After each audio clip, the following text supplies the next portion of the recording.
Yes. Okay, yeah, I think I've asked that, sorry, Yeah, I let me ask look at things my- all the time. Yeah, We'll shut that off.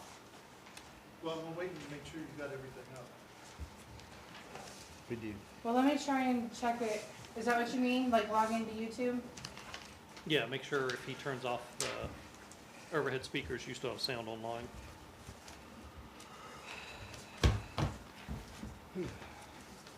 Hey Jason, what is, Purpose Trust for 17,000? On our financials, that probably is mayor's court. Not to look, we have two. Do you have it shut There's off? two of them, one is Yeah. 0 Well, and turn one it is off. 17,000. Yeah. Oh, so that one.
But I got nothing.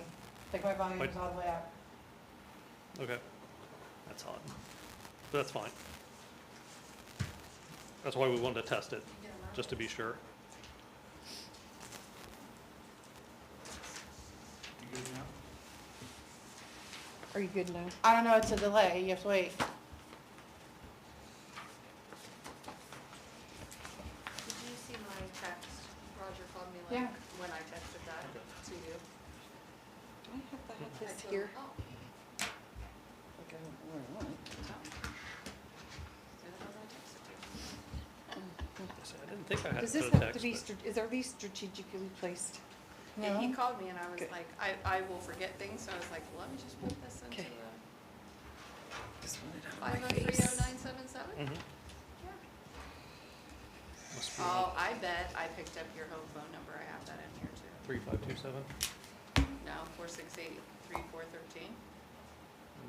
3413, that's someone's number. 3413 is here at the shop. Ah, Oh, let me delete that. I was gonna say, 'cause I know that's that's a- probably okay. where I meant it to go. No wonder you never answer me. I swear, I try not to ignore people, but, I'm not saying I never do, but, Now I don't know how to delete it. I guess I'll have to mess with that later. Okay, well, I'll just let you read it on my thing, because he was gonna come tonight, but I told him, I'm like, unless you want to, I can ask Jason. So the water thing that went down to Pearl, Mhm. I guess there's divots, not just in his yard, all the way down through. yeah, they're supposed to come back and fill those in. Okay. Do you know when? And then Um, he's got a high spot in his yard. Will they be looking at across all of it? Yeah, let's see, the engineers walked that yesterday. He figured spring, All right. right? Good. Well, most likely, Good. everything will be finished in the spring, Okay, but they are supposed to come back and make an attempt before the spring. before then. Okay. And Especially, that's all you have to tell me. Yeah. That's all I wanted to know. Because I figure they're coming back, but he's like, I was gonna come in and ask, but I figure I'll just call you. yeah, I was like, yeah, Um, that's fine. yeah, they'll be back. They need to finish, like in the driveways, getting rid of those and filling those in Yeah. before winter, Yeah, before we make our final payment. okay. But then there'll be additional settling and different, grass that will need to Yeah, be because replanted. he says that it's not draining because it's so high in the one spot in his Yeah. yard. He's like, I know they did this for drainage, he goes, Yeah. but it's so high, Yeah, it's not draining. So, okay, I'll let him know. Yep. I told him I'd let him know. Thank you. not a problem. Is it on? So we can start? Okay, sorry. Okay, Yeah, we'll call, sorry, I zoned out. We're good. oh, you're fine. We'll call the finance meeting to order at 6:38 on December 12th. Call to order, Michelle Dumont, here. Bob Hayward, Here. Corey Harrier. Here. And then, do we have a motion to approve the minutes? I'll make a motion to approve the minutes. I'll second. All in favor say aye. Aye. Okay.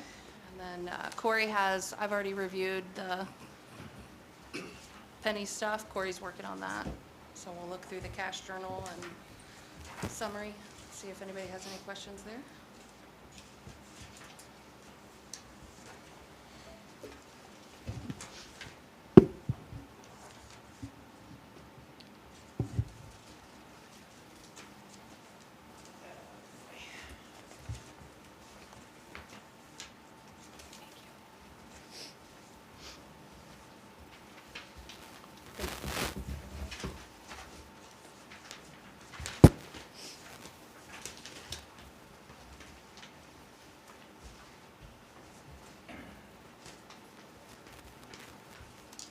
Thanks.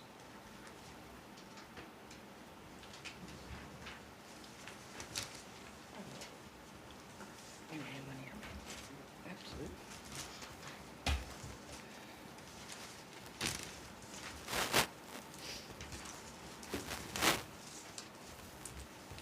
Thank you.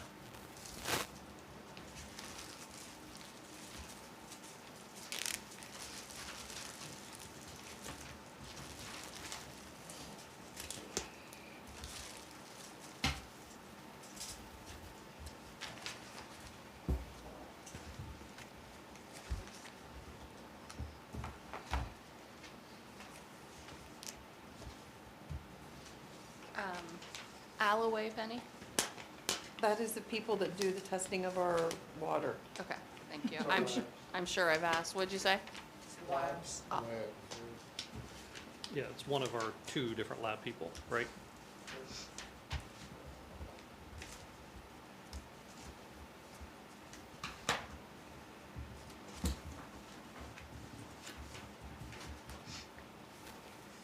Did we buy some more meters, Casey?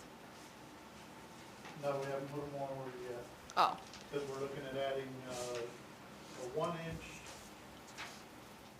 and 2 2-inches, right? I believe that's for a service contract. yeah, it says service. I just Yeah. thought maybe that it was, No, that's service for a that service they contract. do. You have to pay that to be able to use Okay. the Badger meter.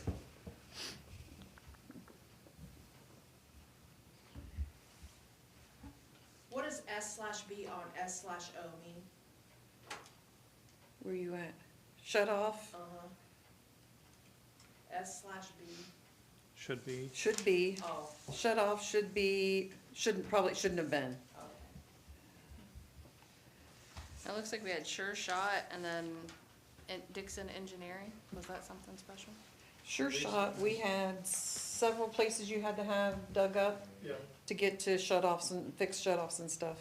I think you dug 8 holes that day, didn't Yeah, they were here a long time. Was the engineering part of that too, or is that you? something The different? engineering is, for the towers. That's- And Dixon is the contractor that does our inspections. On the water They're the tower. private or independent inspector from the installer. Okay. Get one.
That's annoying. My grandma and grandpa gave my cousin Anita their super old clock, and Anita couldn't keep it because it made that noise. Yeah. And Ticking. she could hear it all through her house, like, what was that Edgar Allan Poe story about the telltale heart, where it was on the floorboards going tick tock, tick tock, tick Mhm. tock. It drives me nuts. You like that sound? Oh, I I hate love it. that sound. I Do you? have, Oh, that puts me to sleep. Yeah. I have a cuckoo clock, Does it make it tick?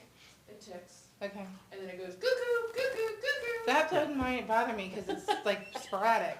Oh, I hate This, cuckoo I clock. can find a rhythm in it and then I end up like counting beats or patterns and I can't just focus. Like I Every- can't tune it out. Every 50, you gotta sing a song to it. Staying alive, staying I alive. just can't get past it. Uh. My godmother, when I spent the night, had one, and I used to, like a little one, but it made a tick, little clock, and I used to bury it in the sock drawer when I spent the night with her, because I couldn't stand the noise. I couldn't sleep at her house. You gotta sing a song to it.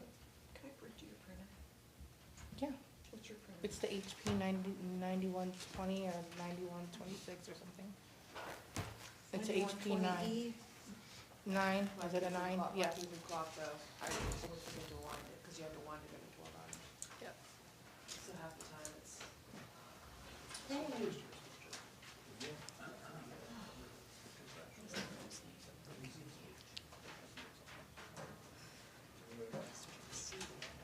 I hear it.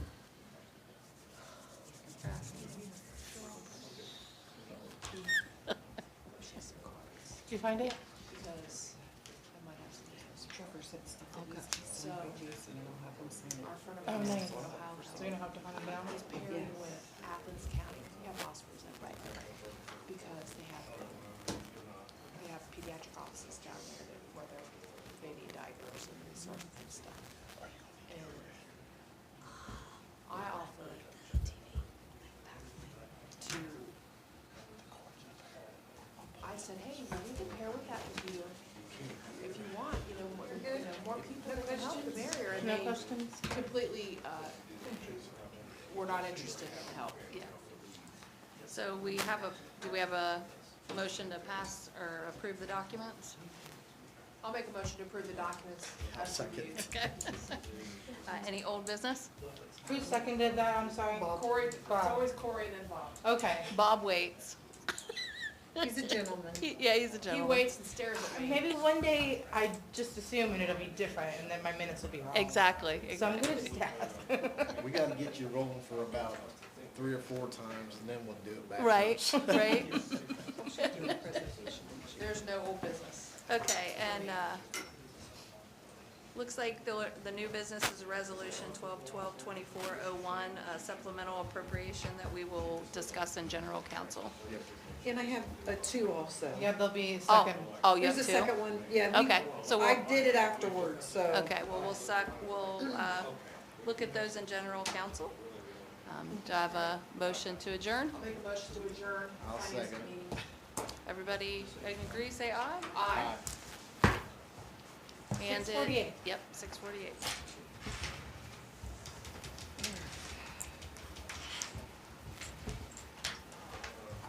Do you have a card?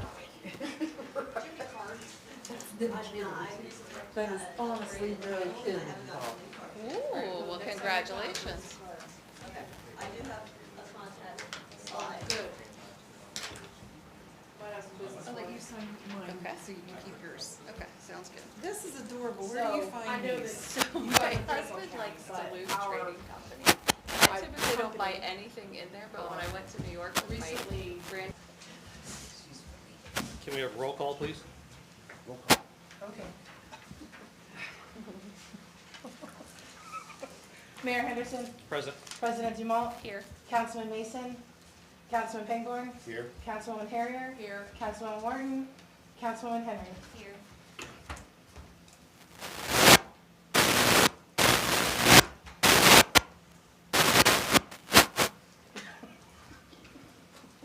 All right.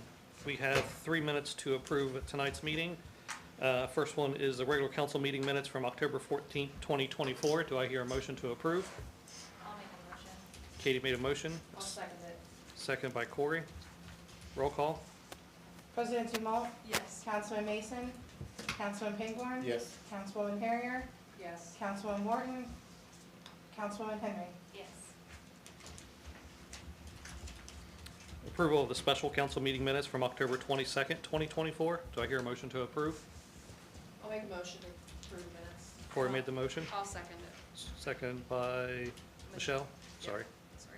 I'm looking at you outside of my eye and my head goes blank. Roll call? President Dumont, Yes. Councilman Mason, Councilman Pingorn, Yes. Councilwoman Harrier, Yes. Councilwoman Morton, Councilwoman Henry. Yes. All right, approval of the regular council meeting minutes from November 14th, 2024. Do I hear a motion to approve? I'll make a motion. Katie made the motion, second.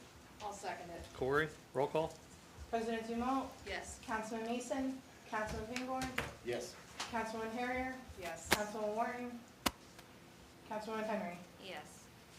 All right, next on the agenda is guest, Courtney, with Lancaster Fairfield County Community Action. Yes, thank you for allowing me to present tonight. Not a problem, we're glad to have you. Some of the things that we have going on in community action. So, real quick, brief history. So it was established in 1964 as the Economic Opportunity Act, when Lyndon B. Johnson declared war on poverty. So this year we are celebrating 60 years.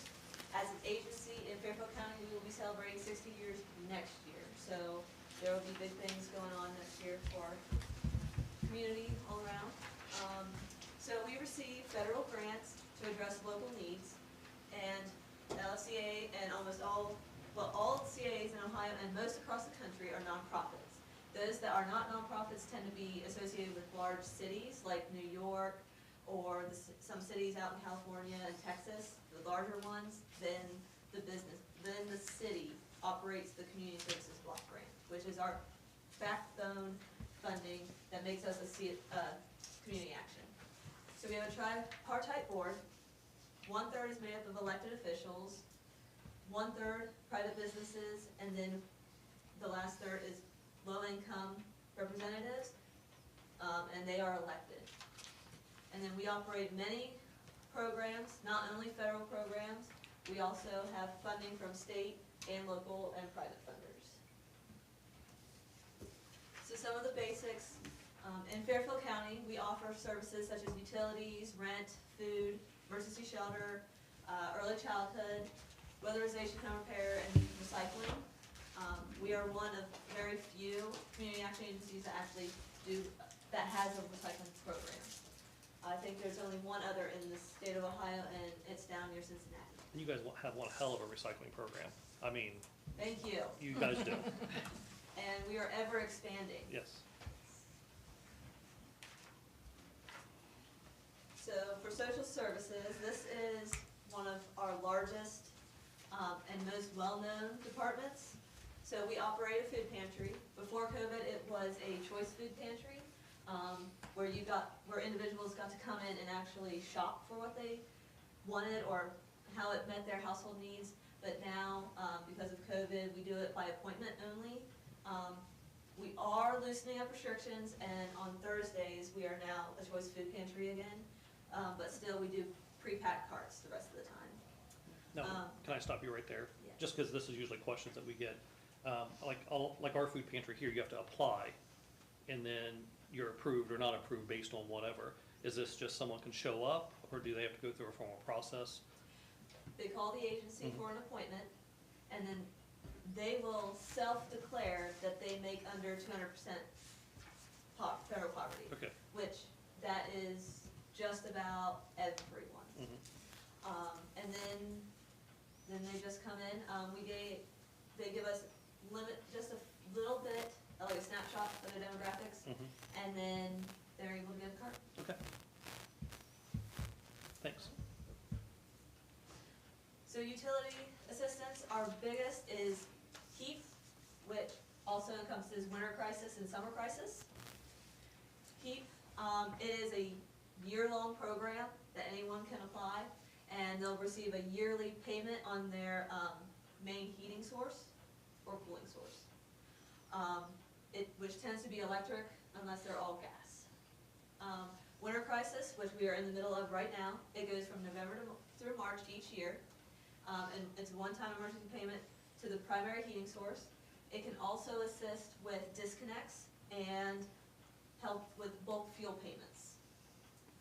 Summer crisis is July through September. They extended it during COVID, and I don't know if they're gonna go back to just July and August, but this also has a one-time emergency payment to their primary cooling source. This program tends to target the elderly or those that have medical need, so a doctor's note. And then PIP, that is usually when they get heat, they get PIP, signed up for PIP 2. It's if they have a very large rearage, then it's a payment plan, and it allows them to help get caught up on their electrical rearage. And then we also offer other assistance programs as funding allows. Our homeless crisis response program.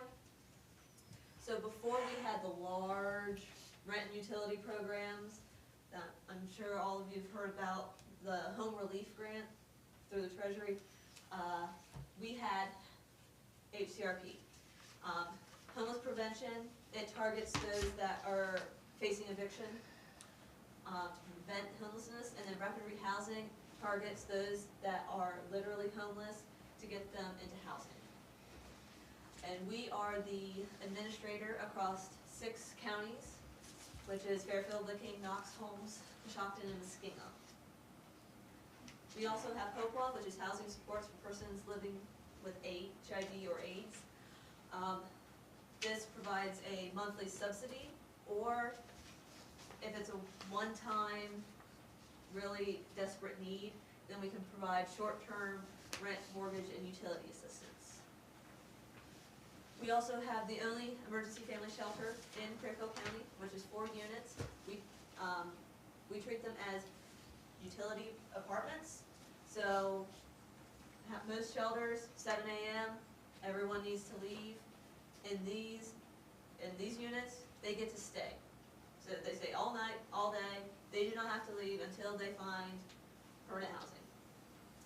And then we have permanent supportive housing, which is the Rutherford House, which is the old children's home. It is for those that have a disability. At least one person in the family has a disability. And then we also operate the homeless youth program for those 13 to 24, including those that are pregnant. And one program on here that I forgot to include is our diaper program.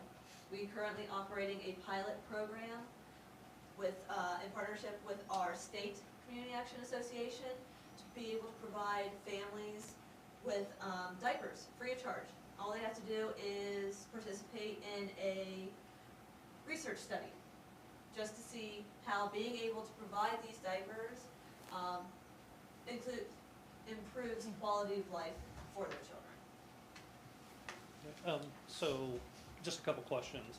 So for your crisis funding, if someone's furnace, and let's just say someone elderly, that would qualify low income hourly, they would have a furnace that would break down in the middle of winter. Would that crisis help pay for those repairs? Yes. Or, okay. So it's just not for the utility payment, it's also for the repairs of something that's, Yes. okay. Yes, good question. For winter and summer crisis, it covers furnace and air conditioner repairs. Okay. Is Rutherford House on 22? By Well- the Humane Society? No, That is the Clarence B. Miller. yeah, building. that used to be the Board of Health. So they're across from, Big Bear used to be there, but Big Abbott's Lots. is there, or Big The Lots, soccer yeah, complex. Big Lots. Oh, I might be caught. Yeah. I think I'm in the right place. I think I said the wrong road. Yeah, 22, like down from Taco Bell is what I was thinking. yeah, 2237 run parallel at that point. Yeah. Main Street. Yeah, Main Street. Our home repair and weatherization, we have a lot of home repair programs going on right now. Our biggest is HVAC, home weatherization and assistance program, that can help with insulation, air sealing, furnace repair replacement, and it targets mainly health and safety. And we actually have 4 HVAC programs. And each is able to, it's designed to build upon each other, so if a house has a structural issue, then one of the other HVAC programs will be able to address that need before then moving on to regular HVAC weatherization services. EPT, energy efficiency improvements, so this is a two-pronged program. We can come in and do energy audits to see if your energy usage is really, really high. We can replace appliances that are very outdated. We can replace light bulbs. And then we also have the opportunity to do insulation work to help bring down your energy costs. CHIP is a home repair rehab program. Housing assistance and rural development, all of those are tied together with home repairs. Housing assistance and rural development and housing preservation is targeted for areas outside of Lancaster and Violet Township. And then Passport and COAAA, ARPA, that's the Central Ohio Area Agency on Aging. Those provide home repairs and modifications for older adults. Since that's ARPA funds, does that expire in 2026? Or is that a The one different? that we have will expire September 30th of 25. 25, okay, And this is round 2, so I don't know if there will be a round 3. okay.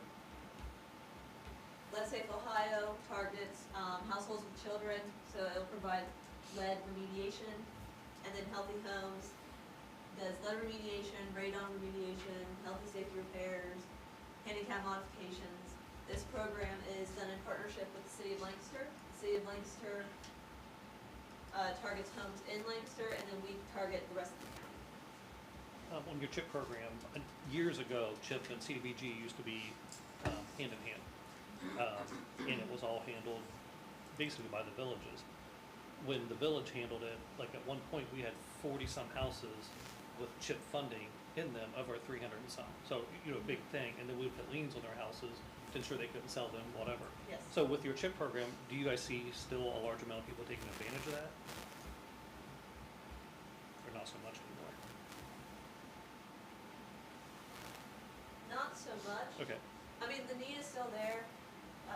CHIP is a cumbersome application process, where some of the other programs, because we have so many other Yeah. programs, they provide leniency yeah, paperwork-wise. okay, But the need is still there, Okay. definitely. I will say the biggest issue we're having with our home repair programs right now is contractors. mhm, We have a limited number of contractors, and the ones that have been with us for years are retiring. And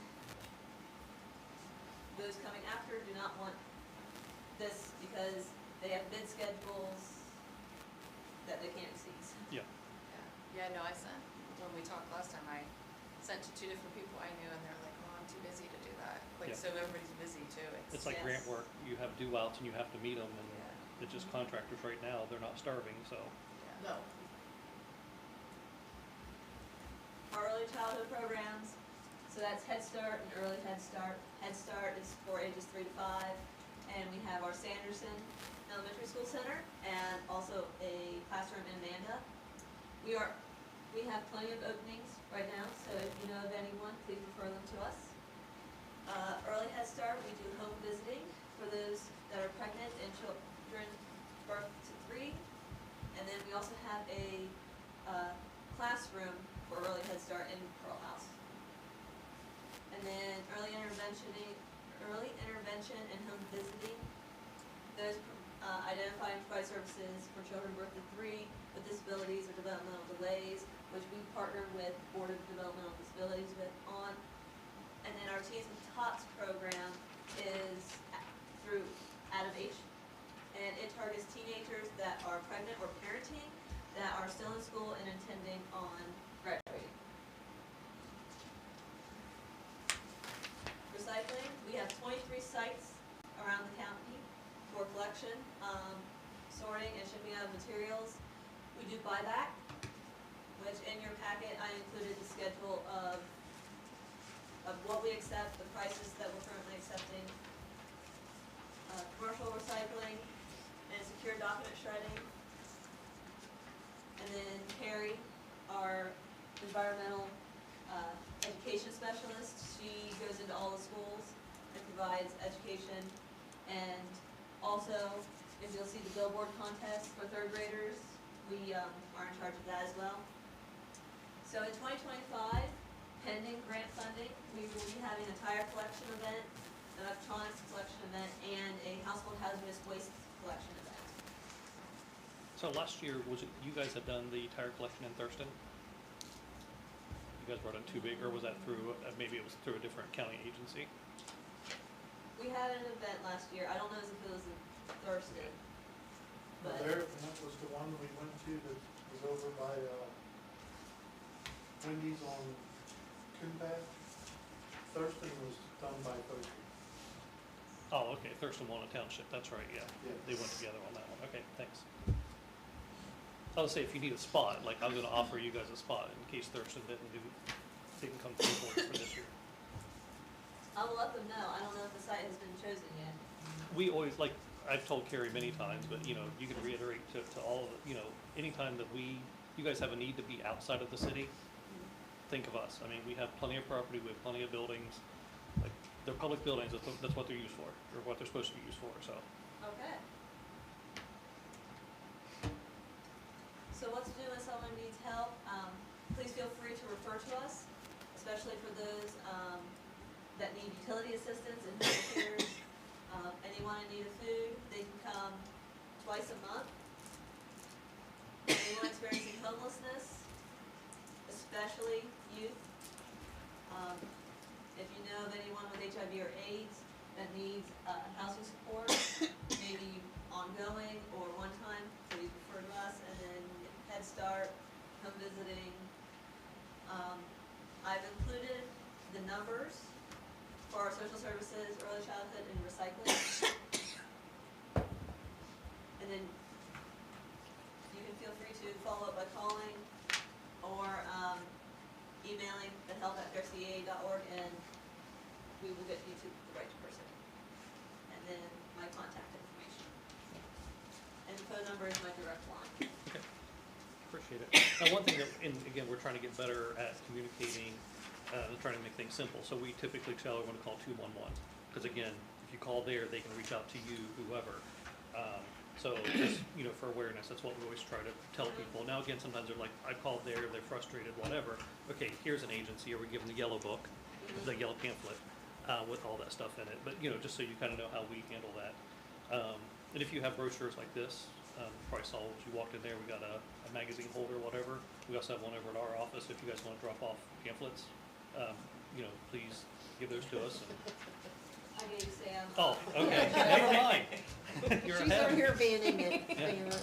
Yeah. But yeah, any type, if you have any type of programs, please share it with us and we'll put it out there.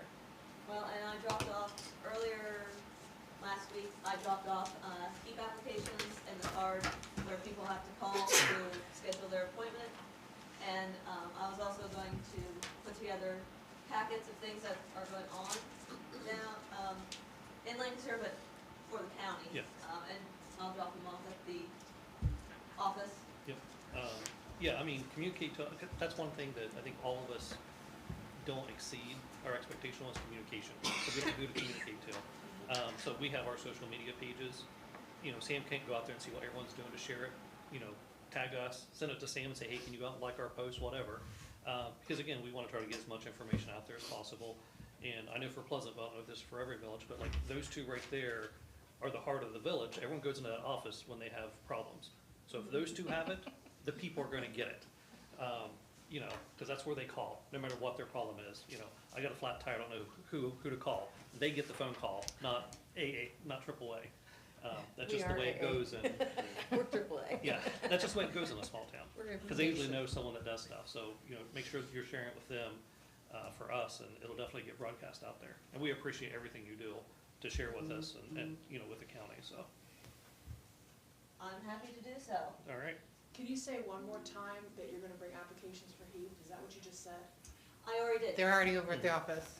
Because I'm gonna get one for someone. Okay. Yes. They have the card, they'll have the direct line to call our IVR system to schedule their appointment. One of the challenges So that I, they- go ahead, I'm sorry. The heat was yearly, but the winter and the spring, so can you have the heat, the yearly, and do the winter and the spring? So you could Yes. actually hit it 3 times, so. Well, she can fill out the heat paperwork and then go and have her appointment, and they can determine what her needs are.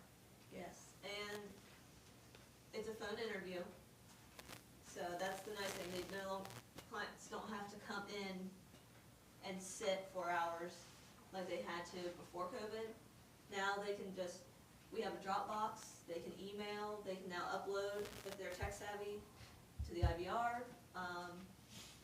So Or there's it can upload to the IVR. yeah, there's multiple ways to get their documents to us, without them having to come in and spend all day waiting. I think the biggest challenge that I've always seen, it's people's pride. Again, we're all prideful. We know people that could definitely benefit from one of these and use it. They definitely qualify, but their pride won't let them. So I guess when we talk to people like that, do you have any pointers, like how to get them engaged to possibly reach out to you guys? Or is it more, you guys see the same battle and you don't know how to break that wall?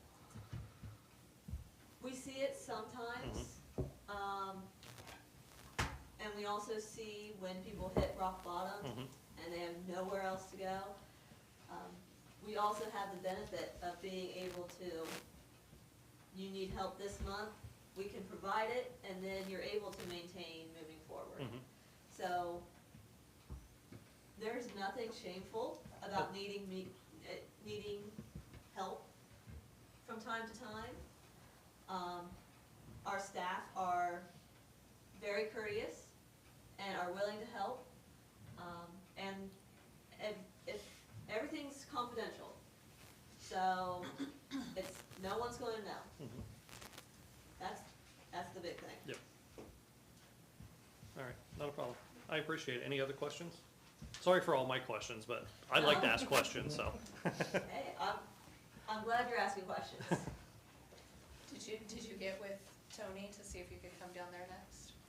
I've not gotten with Tony yet. Okay.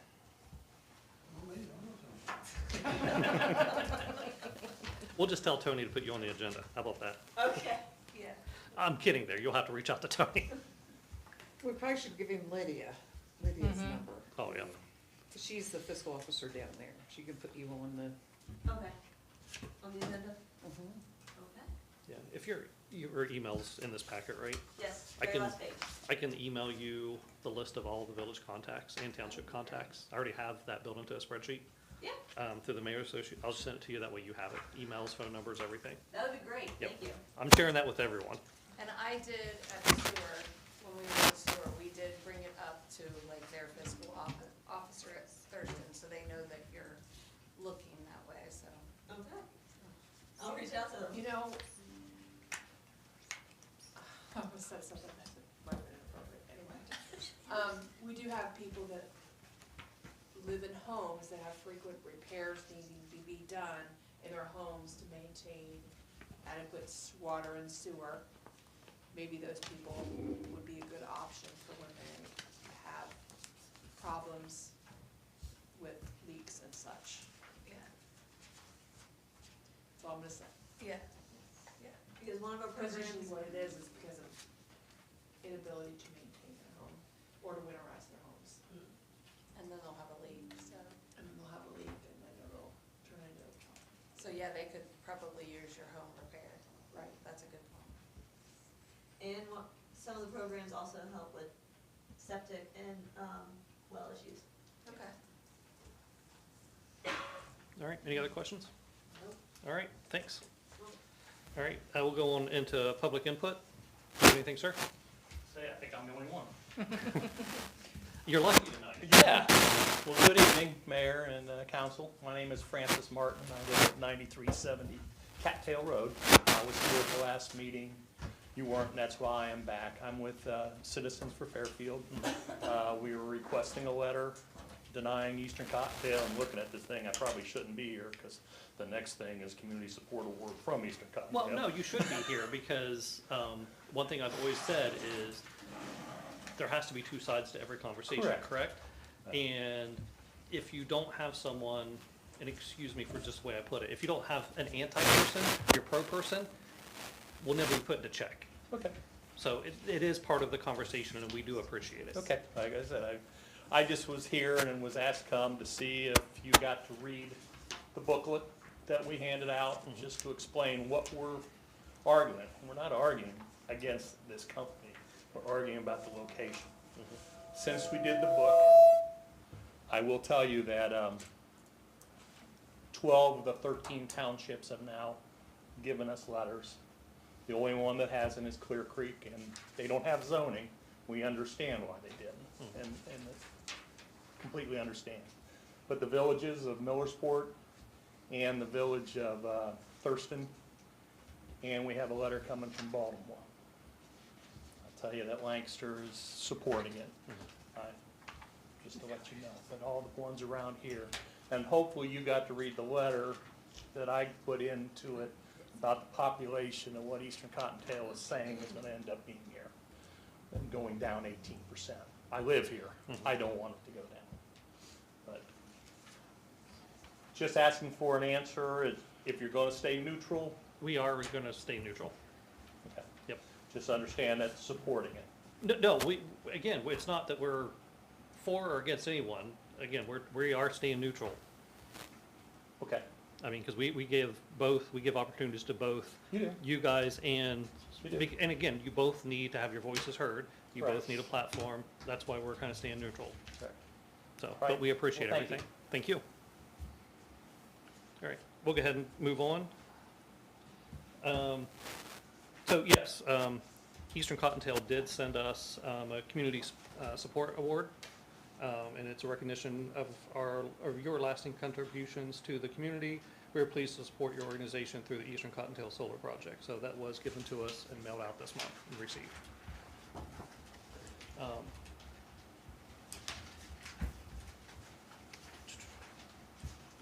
Next item is council reports, finance. Nothing to report or to resolutions that we'll discuss in the agenda. Okay. Zoning, property maintenance, we really don't have any updates on that. The zoning book through the county, we have the last reading, or the county has the last review, then it goes to regional planning for their final approval. Again, regional planning is not over us, but again, we're working this as together, we're using their resources that the county has given to us, and that's why we're kind of following their suits. They're going to approve it as a model, and then it comes back here for us to dig through, add, subtract, and then pass or table it, whatever we want to do.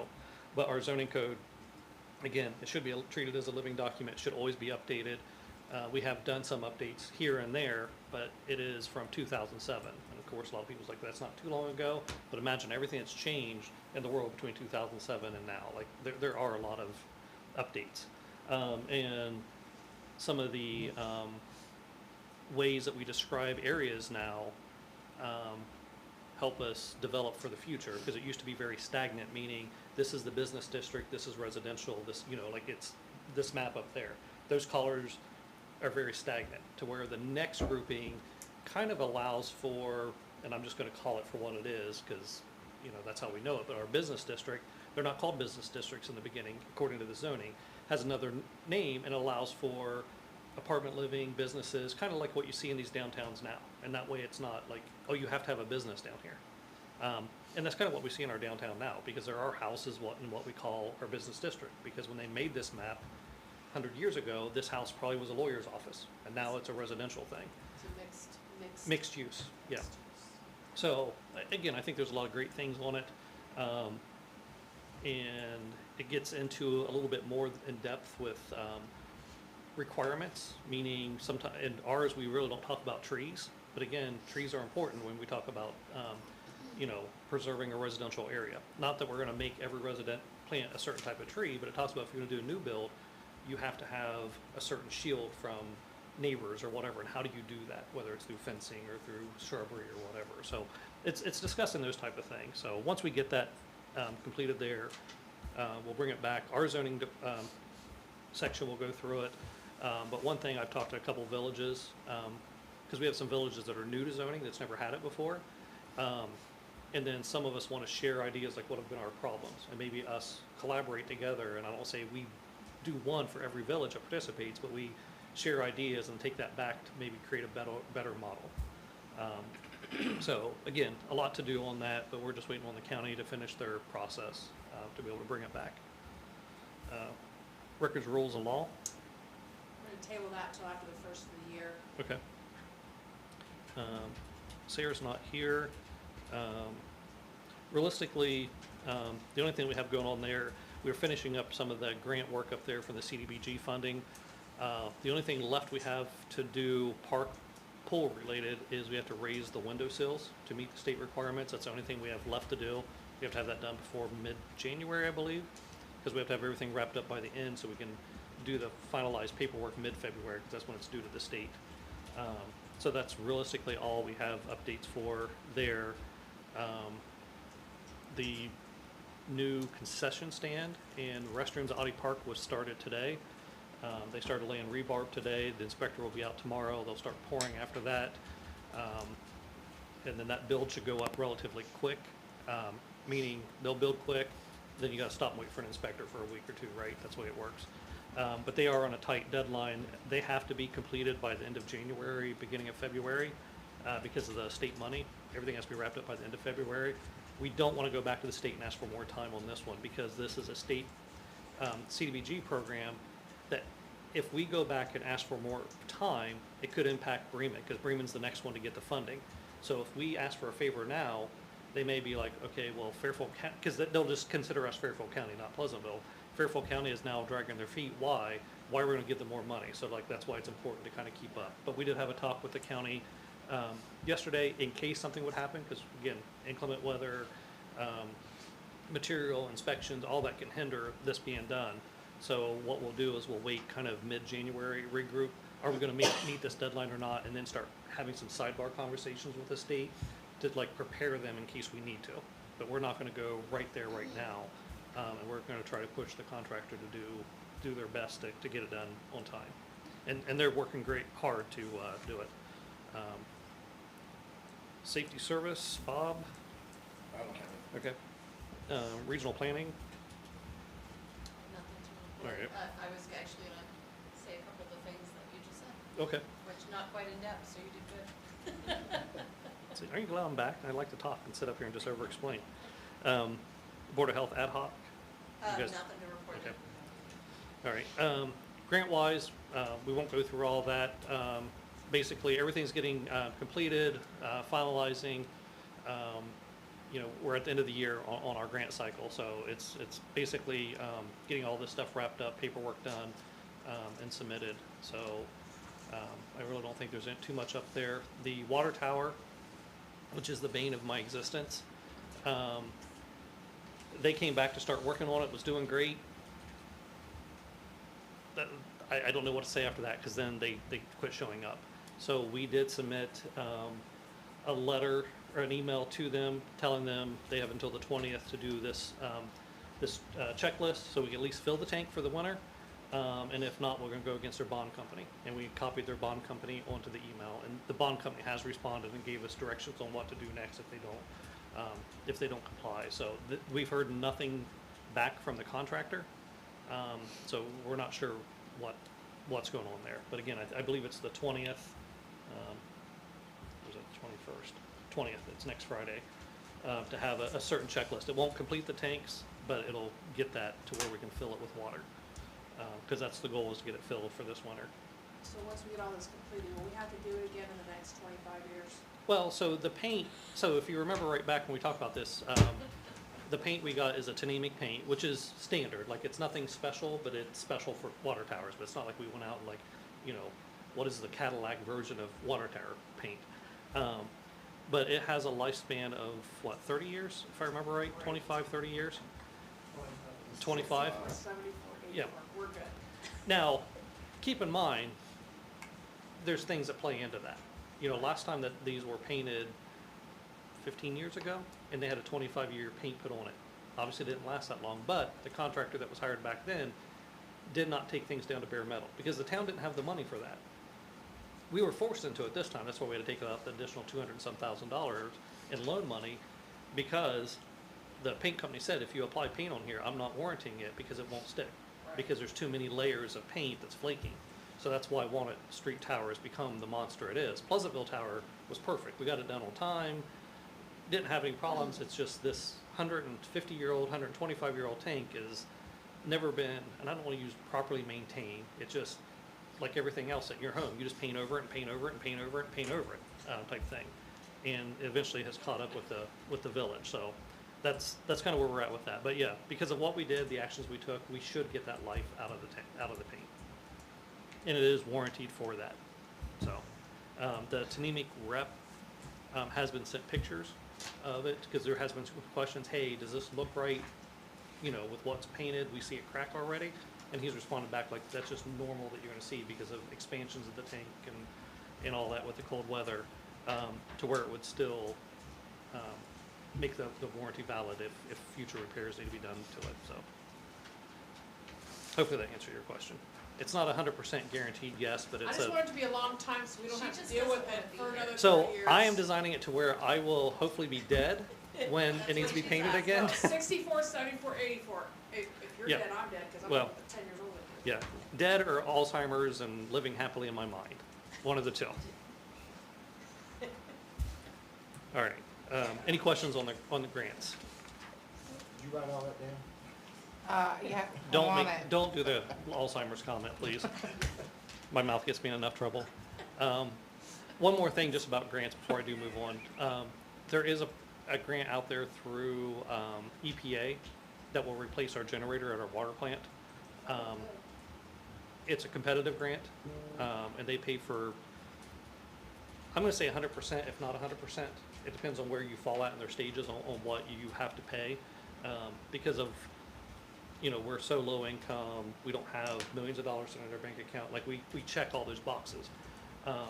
So Claypool and Buckeye Power Supply was here this week. They'll get us a quote for next week. We'll submit that. There's no cost to submit it.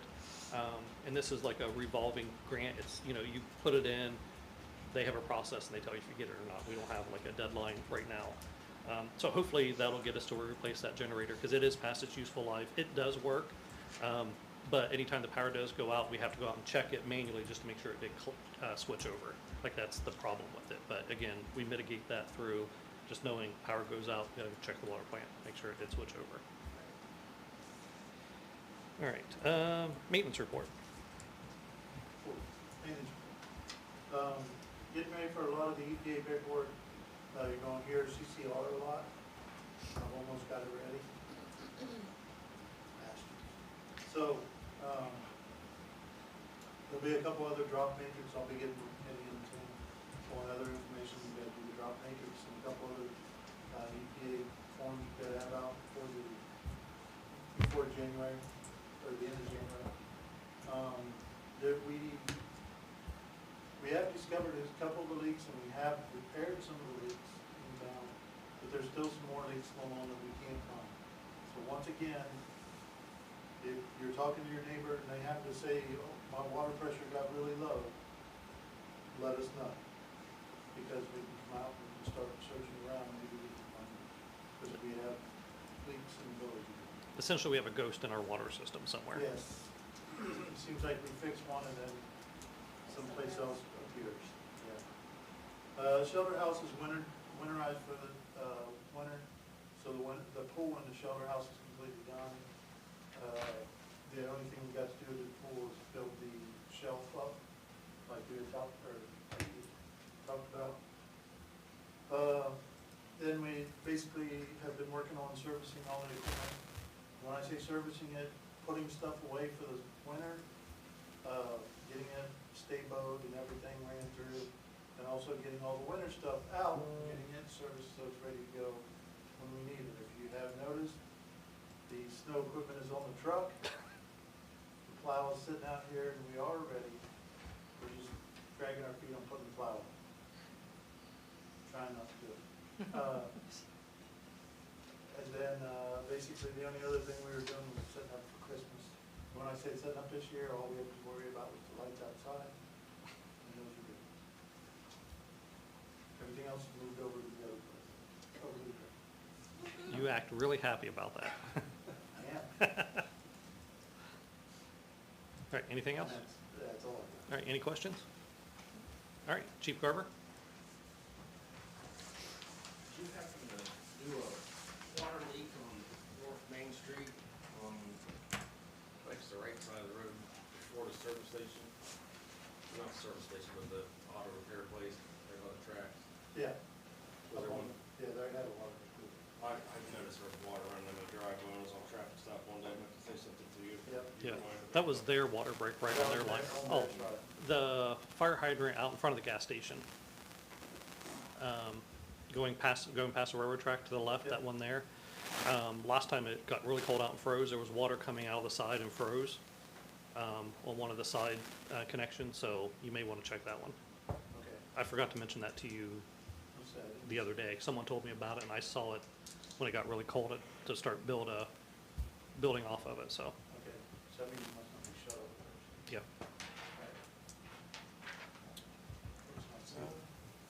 All right, so year-to-date calls, and this includes everything that they assign a number to us for, which, you know, citizen phones in a complaint, traffic stops, special details, meetings, whatever.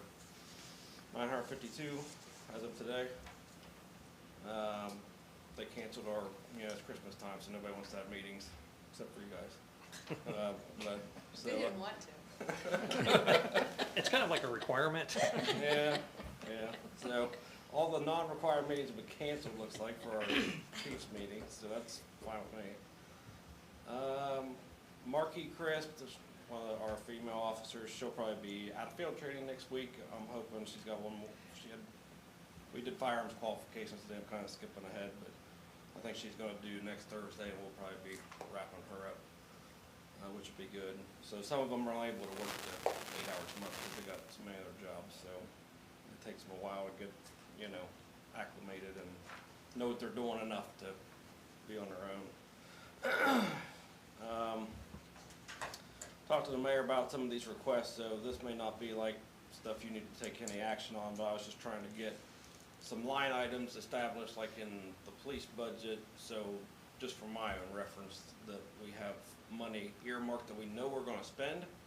So like the Marks Radio service, we're gonna have to start paying for that probably halfway through 2025, because the hand-me-down radios that I have my fire department donate to us will get bricked because they don't comply with digital security requirements they're rolling out. It's a whole money-making scheme if you ask me, but anyway, they're no longer gonna work, so we will have to acquire radios that are compliant with the security mandates, which I have a lead on getting lower cost radios for that through our radio guy. They're gonna be Groveport police radios, but they're kind of a high-tech village, so even their low-tech stuff is still good. So we're gonna basically buy it off of the radio vendor at probably a third of the cost, and then we'll have to start paying a monthly fee, so every radio that we have is $10 a month. So that will be a new thing in the budget. So I just kind of wanted it for my own good, like, if we say we have whatever, $7,500 in a certain fund, well, okay, well, how much of that's actually already spent, but that might be something that maybe the mayor could do on his own or whatever, I don't know, that's what the purpose of this was. And then, like, if you wanted to do Christmas bonuses for the officers next year, I was gonna suggest doing some sort of like in my fire department, we do a volunteer incentive program. The township trustees put a certain amount of money that they think is adequate into a fund. It just sits there, and that's a known cost, so it's like we know that we're gonna pay. In the township's case, it's $35,000, but we have a lot more members and stuff like that, so it wouldn't be that extent here. But we would know that that's a pot of money, and it's a fixed expense, and then you would just divide up the pot based on performance throughout the year. So somebody's here every week, they're gonna get more. Somebody's here once a month, they're gonna get less. Just something to think about. And I'm not pushing a dollar amount at all. It's just whatever you want to allot to it. I just think that's a good idea because it's hard to get volunteers.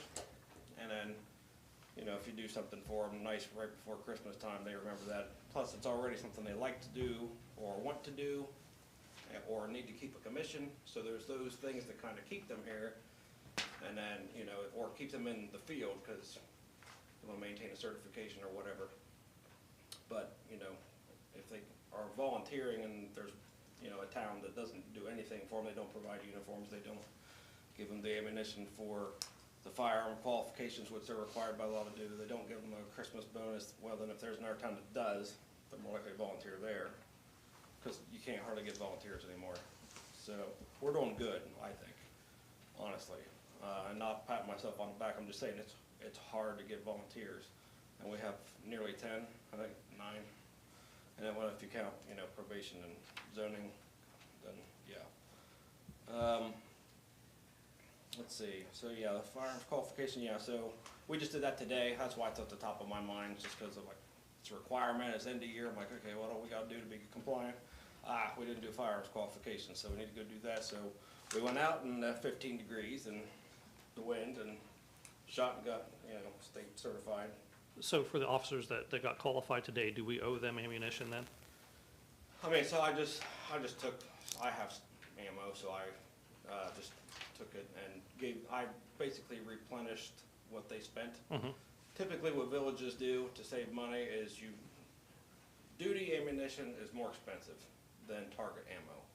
But in a village's case, it's kind of foolish to buy both, because, you know, ammunition will corrode and start to, you know, because if you're carrying around, it's loaded in your weapons, it's loaded in the magazines, you can see that it's partially exposed, so if you're out in the rain, you're out in the snow, whatever, it does start to corrode. So the most cost-effective way for a village to approach it is to just buy a box of duty ammo for them every year, and then they just shoot the duty ammo, you know, at the qualifications. There was a big cost in ammunition years ago, and the State Sheriff's Association went after the state, and they got the amount of rounds that need to be fire cut in half to reduce ammo costs and overtime costs and all that stuff. So, I can't remember what my point was with that, but anyway, one box of ammunition would allow the officer to shoot the entire course of fire, and if they messed up, it would still be enough to shoot it again. And then, you know, so basically one box of 50 rounds is not that expensive. So you're talking, I don't know, 20 bucks, probably 25 bucks for duty ammunition. Mhm. So if we just earmark that for however many officers we have, let's say 10, okay, we're gonna need 250 bucks in ammo, and we should probably pay the instructor, you know, because we're using his house, his range, his targets, his backers, all his, you know, his stuff that he's gotta buy and have on hand. He does all the paperwork and submit stuff, so if we paid him another $250, it's 500 bucks a year for the qualification. I think it's a, you know, just, it's a expense that we didn't think about, you know. Right. So, Okay, so before you go further, do we owe anyone? I mean, I'm not worried about it, but Okay, I could, you know, provide you with what it would be, but it wouldn't be any five. I paid the instructor today. mhm. I think it was either 200 or 250, I'll check. And then I just gave everybody a box payment. Yeah, so why don't you go ahead and invoice us for that? And then that way we can go ahead and pay that, because we do have money in the police fund to finish out this year. Yeah. And like I said, you pay for a pay lot for the police department Well, I mean- and volunteer time. Sometimes it's a matter of convenience, like today, it's like, Yeah. oh crap, we got, you know, instead of going to the store, waiting in line, whatever, it's just like, I'm just gonna get it. Yeah, But, no, I see what you're saying, yes, Mike, I have no problem going in.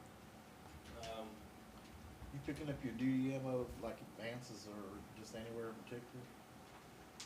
You guys all shoot 9? Usually, well, most of them do. When I started in law enforcement, there was a big push for 40, so I shoot 40 caliber, and I'm not gonna change my gun ever. Started with it, I wanna stop with it, so, but everybody else does shoot 9 in this Jeep Ram.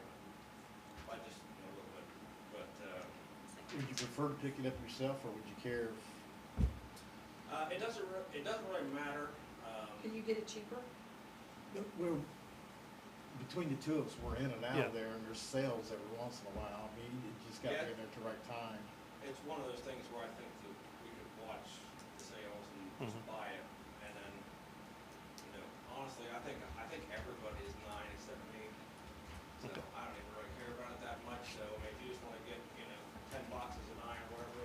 sale, that's fine. I buy stuff online, like in bulk. And then there are better brands for the duty. You know, Yeah. so if you just go in and you're like, okay, well, that's the cheapest stuff, well, it may have a tendency to jam. And we always, have that happen on the range like today. If somebody's went and bought cheap target ammo, it's more likely the stovepipe will jam or whatever. And that's a big problem when you shoot a gun. So, you know, like the Winchester, Remington, like the Bonded, have to be duty ammo, so it's like a hollow point, tip, and it's more expensive. Yeah. It used to be like when it was, ammo was really bad, it was like $1 a round almost, but I think it's back down to Yeah, it's dropped a little bit. 50 cents a round. Well, I say, because we can probably set up, like with Vance, we can probably set up a village account, so that Yeah. way That'd probably be the someone easiest way can to do go it, up and get yeah. it. And then you get the sales tax taken off. Yeah. automatically. Yeah, if we set up a village Yeah. account, you can just go up there whenever they. Or Mr. Lives out, there's a gentleman, I don't want to give his address, there's a gentleman that lives in town Yes. that is a gun and ammo salesman, Yes. but he does everything online. Maybe we reach out to him and see what kind of deal he can give us, Yes, that might be something. because he might be able to like, Yeah. here. So, yeah, but yeah, However we wanna do it, I really don't care what the vendor is, Yeah. you know.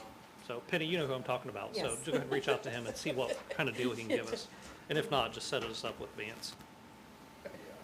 And that's in Hebron, Hebron? yeah. I'm going to say Newark, but I knew that wasn't right. Yeah. Well, Vance is here, I don't know where's the other guy, I mean, so whoever you wanna use, I He's don't local. care at all. I know, because I took 2 skid loads of ammo in for him on a delivery that I should have never came to Pleasantville, and I didn't know better, and he wasn't home, so I signed for his delivery, locked it up in this building, and when I called him, he freaked out because of what was on that skid. Yeah. That's pretty good when you have ammo to go on a skid. Yeah, yeah, 2 skids. Look how happy he is. Oh, no, I was excited too. I'm just like, No, I'm just watching him, he's Can- like, can I "Whoa, have some?" that's But- good." Maybe you need to talk to him? Well, I had Ammo, the airplanes, he's a subscription, rebel. and it ran in the background, and it stopped showing up. I didn't even know, I didn't check the credit card or whatever, and then like, I haven't got the shipment in a long time, and I'm like, logged in, they like changed websites or whatever, and all my stuff was pending, cause I didn't go in on their new website and said, go ahead and send it to me. Mhm. And it was like a lot of rounds. Mhm. It was ridiculous. And I was like, well, this is like Christmas. They're like, you're our biggest customer. I'm like, I'm actually not your biggest customer. It's just you didn't ship it to me, Mhm. you know, for an entire year and change. So, anyway, okay. So I guess the parade's canceled, but there is a Santa escort. yeah, we'll do it at Santa Escort. Santa typically gets put in the engine if it's available. If not, we'll put it in a cruiser. Whatever. And then Santa, afterwards, Santa will need to be brought back to this building. So we'll probably have to have a cruiser bring him back here. What time is that? Noon or- We'll take him about 11:45-ish, and we'll meet here. Santa always stops here, and then we go from there. Okay. So if you just want to meet us here, Yeah, that's fine. Okay, I had a meeting with Major Crimes Unit actually in town, kind of an impromptu meeting. They're telling us that they feel like there's a major drop in, like, crime in general in Pleasantville, but also in drug complaints. So they think whatever we are doing is working. Said, well, I guess all we're really doing is just driving around. Of course, we do it, you know, the K-9 unit, I think does help even though we're still doing, you know, the secondary training on that. Having the dog and having the marked car, I think does kind of serve as a deterrent. And this is coming from them, I just listed that information, but that was actually just this week. So that's kind of encouraging, because I mean, I didn't have a metric to base it on, because I didn't, you know, live or work here prior to that. So, but they're saying they think they're just sharp decline, so. I really think there's a don't- sharp decline. Huh? I think there's a sharp decline. I base it on our backpackers. You don't see the backpackers, but I I've mean, heard- honestly. I base it on my own neighborhood. Well, yeah, yeah. But just some of the people that we know, what they do, we don't see them as often. It's slowed. I Yeah. mean, it's still going on. Yeah. Yeah. But it's, Yeah. it's, Well, and they know it. it's and definitely slowed. We're working, we know about the 2 or 3 houses in question. Yeah, And, I think they're way more careful. yeah, There's gonna be some movement on that, soon, but, we can't talk about that too Right. much. But we're putting something together, and they're willing to work with us, which is actually kind of, unusual. Usually drug units are really tight-knit, and it's like you're either in the unit or you're not in the unit. And it seems like they're willing to work with us and share information and do joint stuff, so I said, hey, just let us know. Doesn't matter what time or when, just let us know. Didn't they just have a turnover of like their head person? Yeah. Oh, what's, he's not there no more? I don't know the details, but I'm thinking there was like some retirements and Oh, stuff. okay. Yeah. Well, yeah, I knew he was up there, but, Stuff like okay. Yeah. Yeah. I'm trying to think what his name was. I think I should missed- know. I could see his face, but I Yeah, I can't, can see yeah. his face too. but Okay, I think I missed that. I'll connection. think it after, I'll think about it after we stop talking. yeah. Yeah. I got a trial county court next week, it's not a big deal, but I'm gonna take, Chris with me so she can kind of see how court downtown works as opposed to mayor's court, because they are different. And then, since we're live streaming, I guess I won't say when, but I'll be out of town, for a portion of this month, and then I'll talk to the mayor, we got some part-time land left over, so we'll try to have some coverage while I'm gone. And then I don't know, so on the traffic violations bureau, is that on the council to change fees? I know you can do whatever in court. Well, I have that on my desk because you gave me some information 3 or 4 months ago. Yeah. And I put it on my desk and it got piled on top of it, but I pulled all that stuff back out, but I want to present that back to them. I think I can by myself change those, but because I had them establish them through an ordinance, because I feel better doing that, I think I should bring that back to them since we have an ordinance. I was just gonna put a bug in your ear for your organizational meeting in January about potentially changing, and I don't care really what, I really don't care what the fines are.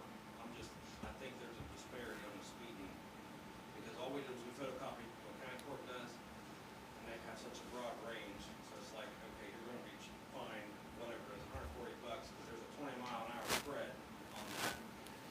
And people have even mentioned that, like when, some people will read the whole ticket, and ask questions and all, and other people are just like, yeah, get out of here, because they got a ticket in their back.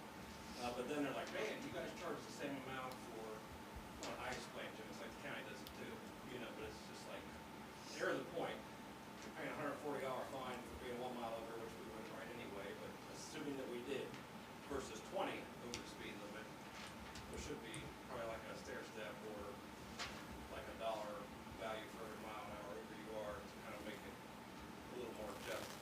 It was that way when I was at Thornville. They did a flat fee for, speeding cost you $50 fine plus whatever, plus the court cost. Then every mile an hour over, they added $2 or whatever it was. So if you're going through town at 30 over the speed limit, now it's $60 more on top of the $50 flat fine. So now you're at $110, but you very much run 60 miles an hour, 25 or whatever. So the law allows you to charge up to 150 anyway on the fine plus the court cost for just anything. I'm not saying raise the price. I'm saying make it like commensurate with what they're doing. Running through town at 60 miles an hour, it needs to be a memorable experience if they get caught. I agree with you. Yeah, and we did have that happen last week. 25, 55, and 25. It's like, my gosh. Unfortunately, you don't learn Isn't from that being good. you counted learn as from a, like, being don't they bad. get so many points too when they're over Yeah, so by a there's certain amount? a state prescribed point system. So like, actually, if you get like, I think it's 1 to 5 or something, there's actually no points for speed. Yeah, It shows right. up. And then it's like 1, and most commonly it's 2 for speeding. But I don't know if it goes higher than 2. I'd have to check on that. But you can, the officer could charge them with reckless operation if they want to. On top of that, and it's really up to the magistrate or mayor or judge or whatever, Yeah. if they feel like that's adequate. I mean, I got yelled at by a magistrate when I was at Thornville. We had a guy, this was back before broadband internet or wireless internet or whatever, so he was WHIZ TV reporter at the Sheridan game, going on 13, and they had a portion of State Route 13 was in the village limits. And I was just driving south, and he was coming north at 92 miles an hour. And so it was a 50 zone, so I wrote him a ticket. I just wrote him for speed, and he's like, oh yeah, I was speeding. He's like, I'm trying to get back to Zane's, go get this tape to him for the, 11 o'clock broadcast or whatever. I'm like, you gotta like slow down. Okay. Well, anyway. He's lucky you got you and not the Stady. Yeah. Yeah. His 13 is full of Stadies. So I sent that to mayor's court, and they had a magistrate. She's like, and it must appear because of how fast it was. She's like, 92 my children drive on this road. I can't believe you didn't write him for reckless operation. I'm like, okay. For speeding for 92. Anyway, yeah. So she's like, if I could charge you, I would charge you. Yes, ma'am. She still practices to this day. Duly noted. Reckless not for everybody. That's really all I have. You have any questions? No? Okay. Yep, all right, thanks. All right, old business, the Cincinnati Circus Festival, contract. I guess it was questions, but I did send out an email, hopefully clarifying that. Is everyone okay with that moving Yep. forward? So I just wanna make We sure. just didn't know enough. to- No, and that's fine. And actually, I called the guy, and told him kind of what was going on. It's like, you got a good feeling about it? Yeah, so he went ahead and held the date for us instead of giving it away. So, we're good there, but, if we can go ahead and make a motion to approve that contract and allow, myself, Sam, or Penny to sign. I'll make a motion. All I'll right. second it. All right, Michelle made the motion, seconded by Corey. Roll call? A second by Corey. Mhm. Sorry, give me a second. President Dumont, Yes. Councilman Mason, Councilman Hayward, Yes. Councilwoman Harrier, Yes. Councilman Morton, Councilwoman Henry. Yes. All right, any other old business? All right, new business, appointment for our Walnut Creek Sewer District seat. Corey, your seat's up. Do you wanna go back one?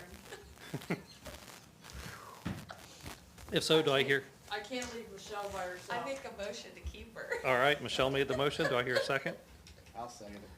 Second by Bob. Roll call. Motion, second by- Me and Bob got you. I can tell by the look on your face, you just love it anyways. She's the vice president even. Roll call. Mr. President Dumont, Yes. Councilman Mason, Councilman Pangborn. Yes. Councilwoman Harrier, Councilman Morton. Did you I vote? can't answer. I can't vote for myself, can I? Yes. Okay, well then yes. You just can't make the motion for yourself, which Councilwoman Henry. would probably slap you if you did. What's wrong with you? I may have been the one that nominated her. All right, can you make sure you send a letter to, Are you gonna have them sign let me send this around, Yeah. have them sign it? Yeah. All right, Bob, I'll give this to you to start signing, you send it around then. you can send a letter to Carly, letting them know that Corey's been reappointed, please. Okay. He's gonna be so happy. All right. Next item is the FMC Community Heart Watch, the Avive AED grants and leases. So before we get into that, one thing, and I knew this and I didn't bring it to you guys, because again, there's all kinds of stuff that happens at the state legislature that impacts us. And I should give you guys a heads up on this, but House Bill 47 did pass at the state legislature, and it is now required for all municipalities and all government agencies to have AEDs in recreation properties, meaning pools, community centers, baseball diamonds, all these places. So now it's a law, it's required. So we have 4. AEDs cost thousands of dollars, depending on what you get. We don't have thousands of dollars. Luckily, right around the same time, Terry Watson from Fairfield Medical Center reached out to me and said, hey, let's talk about AEDs. We haven't been up there to Pleasantville yet. Can we talk about it? They signed a contract 2 years ago with this company called Avive that does leases on AEDs for $349 a year, up until December 31st of this year. Is After that that, each? for a lease. $349 Yes, each. After this year, they go up to $549 each for the lease, okay? So just kind of some background, kind of how we got here.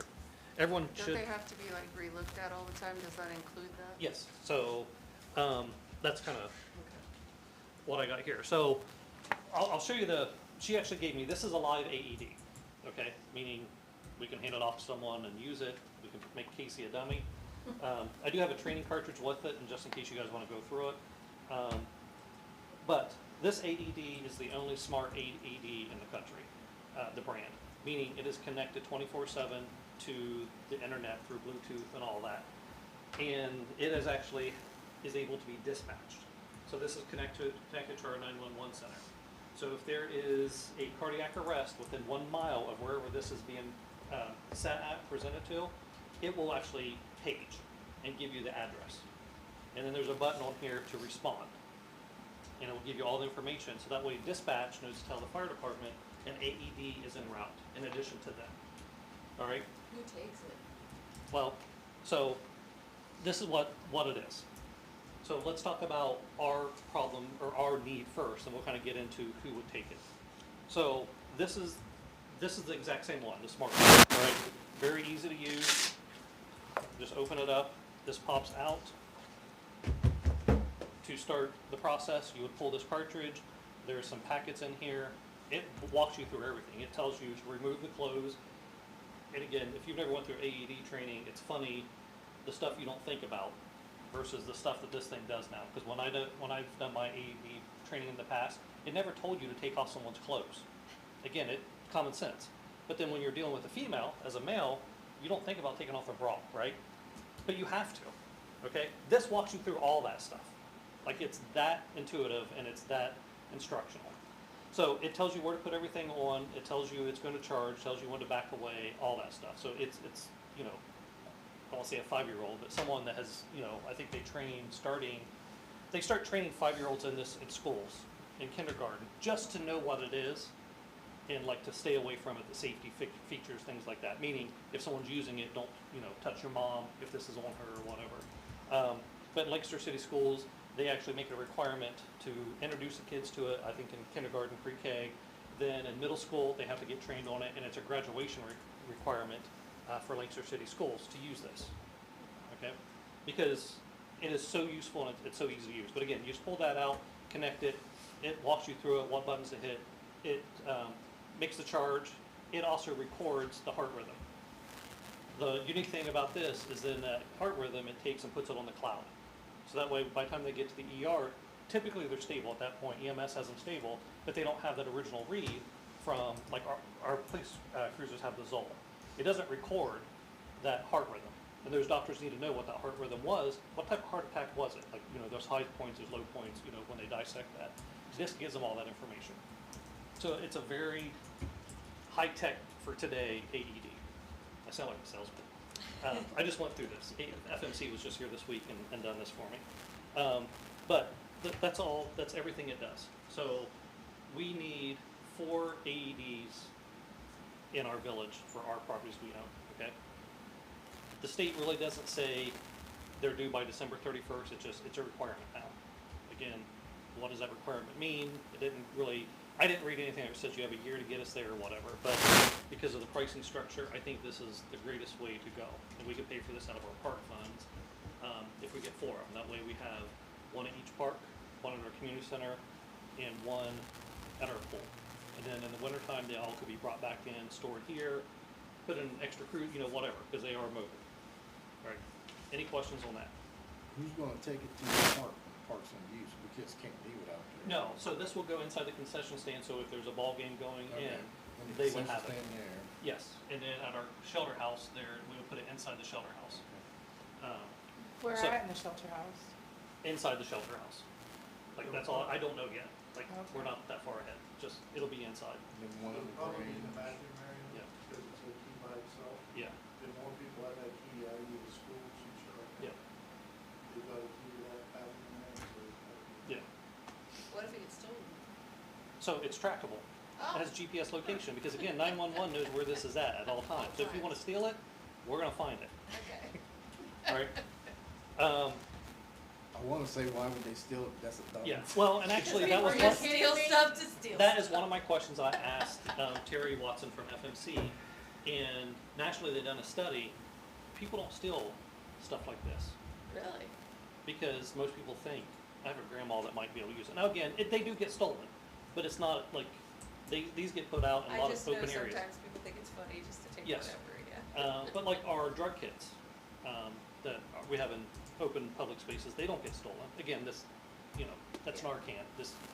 This has no value. You can't sell this to someone. Well, you could, but, or sheriff's office will be there to collect it soon. So the next part of this same conversation is they have a neighborhoods AED grant. We can get one of these for free, but it can't go in our parks. It can't go in our pool, and it can't go in our community center. It has to be located in the neighborhood where anyone can access it. Okay? So I'm just gonna use Corey and I as an example, so we're neighbors. Let's just say I'm going to dedicate my house as a place for this to be. Then we get volunteers that will be trained on how to use this. And if this gets dispatched out, everyone can get into my house to get this, whoever's on that list. Okay? Which means my house has to be open to anyone to come into it Or have a 24/7. key. Now, again, that's probably not gonna happen, right? So we talked On with, my house. the fire chief and we talked with Fairfield Medical Center. Our foyer in our office is accessible 24/7 because it's not locked. Yeah. It's in a residential area, because Pleasantville's not that big. So that's probably what it is. Fairfield Medical Center has reserved one of these for us for free, as long as the fire chief and I can fill out the paperwork, which should not be a problem, right? So we do have one of these coming for through the free grant. But again, it cannot go in a cruiser, it cannot go on the ball diamonds, it cannot go in the pool, it cannot go in the community. So it is for public use. And we'll need volunteers trained on how to use this. You'll get an app on your phone, kind of like 911 dispatch with the fire department. If there is a cardiac event in our area and this is on, those people will get pages to essentially assist. Okay, doesn't mean you have to go, it just, this is the group that we have. And then if there is someone, there is someone in Fairfield County, a child in Fairfield County that does have heart problems, the mother has access to one of these. It's not in their house, but she knows exactly where it's at. So if her kid has an event, she knows she can call 911 and she can go grab this AED. So if there's a family that's designated that, hey, we need this because, mom is having episodes a lot, things like that, you add them to the list, they can get this type thing. So that's some of the features. So again, I think we're gonna get a free one. FMC has reserved us one, as long as we can complete the paperwork, which should not be a problem because they're actually doing the paperwork and we just sign our name by the sounds of it.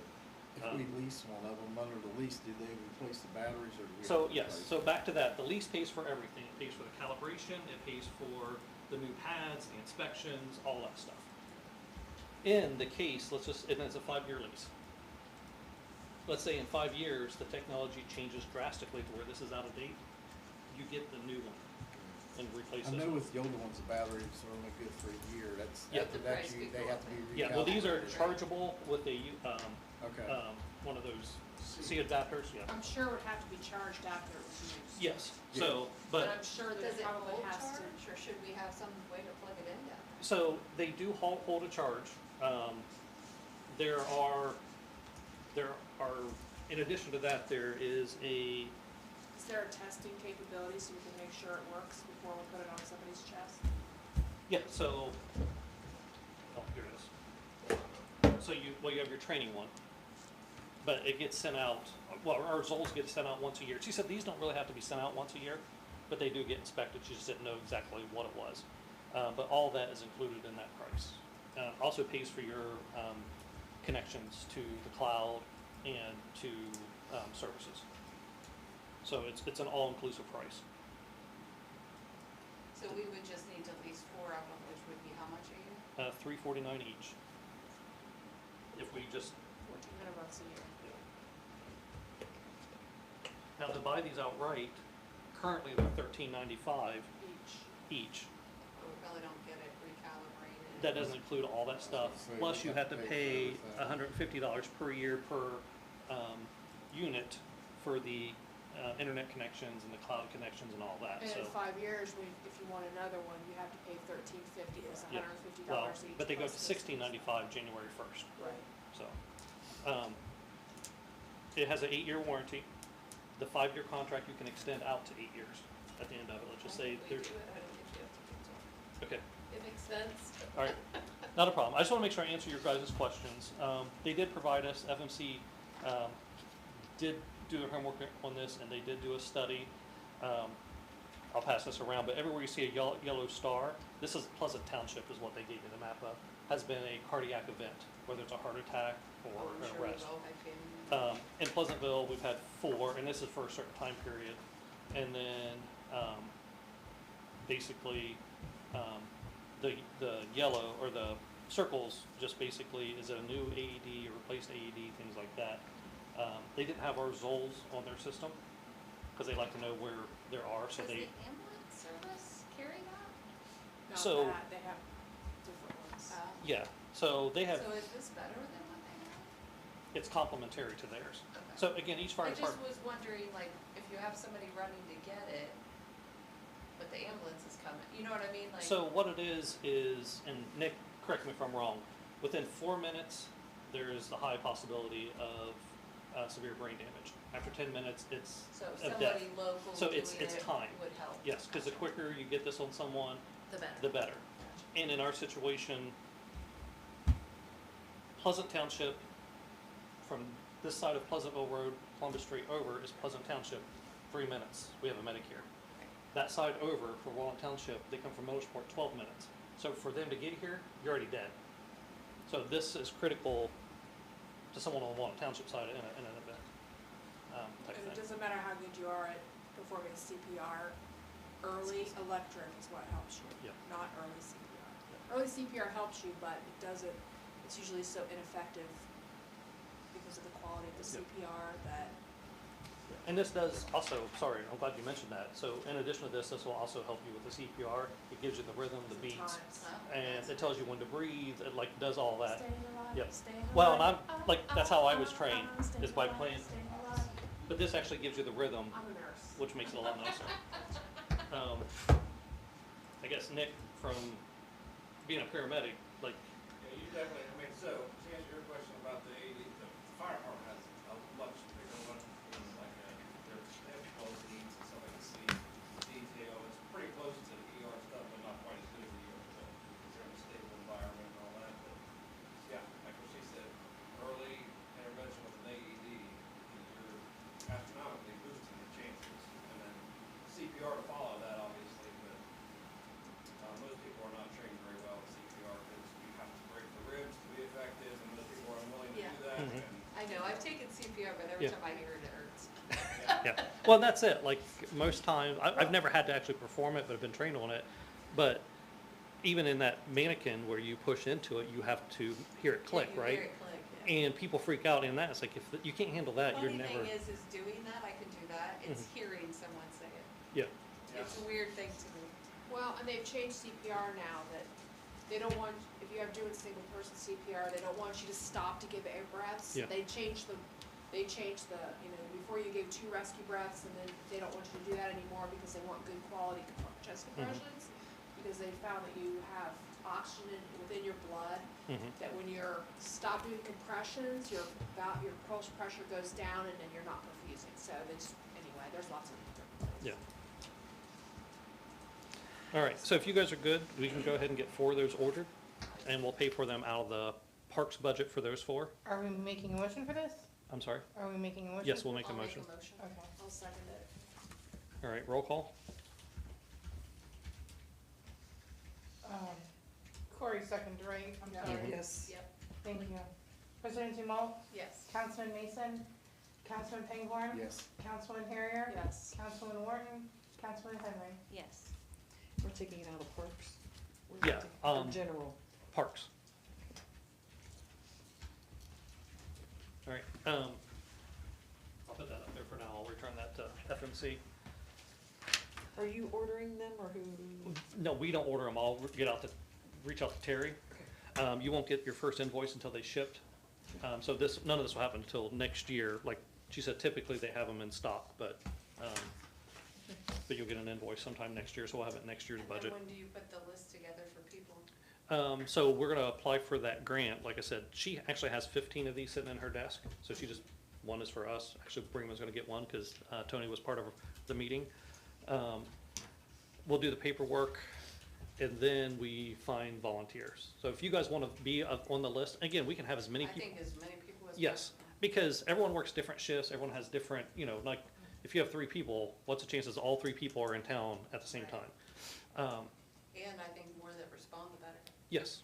Well, worst case scenario, you get there, it's gone, you assume one of us already have it Right. and go, like you don't have to go, or you can go and assist, Right. type thing until Well, EMS. Cory should definitely. So I don't know that you need me assisting, but if you get there, you still me and go. Nick, Yeah, you and Nick still Yeah. go. Nick is in charge. Yeah. So, I was talking to Jason about something that, when you talk to the chief at Pleasantville Mhm. about CPR, Mhm. maybe we could offer it to the employees of the Oh, village. I'm glad you brought that up. FMC also has, this is they have a big program, cardiac care or something like that. They actually got grant to get that CPR trailer. Terry Watts is in charge of that. I told her we used to certify all of our employees, council members, anyone that wanted to do it, even get some village residents, because our insurance will pay for us, meaning an employee or a council member. Years ago, Violet Township was the only fire department in Fairfield County that was certified to train, so we brought them down, and they done CPR training, they also done fire suppression training. And this is through Fairfield Medical Center? Yes, but So Fairfield it's Medical Center- Probably the American Heart, then, that's Yeah, good. yeah, so she can bring out the whole trailer, she can just bring out the dummies, do it in this room, but they do it at no charge because of the grant. She already has us down to get in contact with us after the first of the year. Yeah, I really feel strongly Yep. that, if we're gonna have people on a list, Mhm. Well, if you're on the list, you have to be certified, or you have to be trained. And then, but this right here would open up to, like, all employees will be required. I mean, that's just something that we've always done, when we've done it in the past. Because during the day, they're here. it might be an opportunity. Does you need anybody certified through police? Oh, we could definitely do the department and. Yep. And if they have. I'm not, I don't Yeah, know. and she can come up multiple times. It doesn't have to be a It one might and be an done. opportunity for Yes, you to get it all, one and done. Oh, yeah. yeah, so, Maybe I can even have my staff that works at the office here in town go to it if it's a community thing. so. yeah. Yeah, because when we talked about, since these are going to be in the ball fields, making sure that the leadership in the ball leagues, whether it's girls softball or the Junior Falcon Baseball League, that they're trained and certified in it too. So I'll make that available to them. And again, she says, if I have to stop here every week to train someone, she'll be happy. Like, she doesn't care about how many times she has to come back. Well, I've been away from the bedside so long, I don't have BLS anymore, and I should have it. Yeah. All my stuff's expired, because with COVID, I never went back and, Well, I had all these certifications Yeah. for the ALS and PALS and all kinds Yeah. of stuff, and I just don't have it anymore, because I don't take care of patients. all right. So yeah, we'll get that set up sometime next year, because I do want to do that, and I also do want to do fire extinguisher training for our employees. Not that no one knows how to use one, but it's nice to just put that in there. Yeah, pass. So I gotta remember it's pass. All right. Resolution 12/12/2401, which is the supplemental appropriations. Everyone should have a copy of that. Trying to find mine, sorry.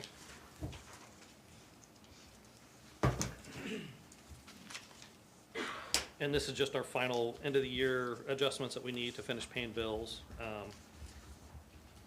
with just some of the different things, personal, payroll, OPERS, things like that. The big one, the 54,200, that right there, that big money is, remember we brought in that $50,000 loan, now we gotta start paying out, so that's what that's for. Grant construction, $100,000, again, it's for that $100,000, so we can bring it in and start expending that money, type thing. And then you also have it on the revenue side, bringing that money in. So, any questions on that? If not, do I hear a motion to approve? I'll make a motion to approve resolution 12/12/2401. And Okay. I'll second it. Corey? Michelle? President Duval, Yes. Councilman Mason, Councilman Pingborn, Yes. Councilwoman Harrier, Yes. Councilwoman Wharton, Councilwoman Henry. Yes. Start signing this and send it around, okay? All right. And then there's a second one, 12. There's a sec. oh, Yeah, there is a- 12/12/2402. And again, these are just ones that she had to put on there after she printed this one, same deal. These are for the OPWC. Yes, yes. So this is, also caveat on this, this is not cash. This is the grant money that we received that we don't touch, but we have to show it in our books that we received grant money and it was paid on our behalf. So that's what this is, the 292,000, or 209,000.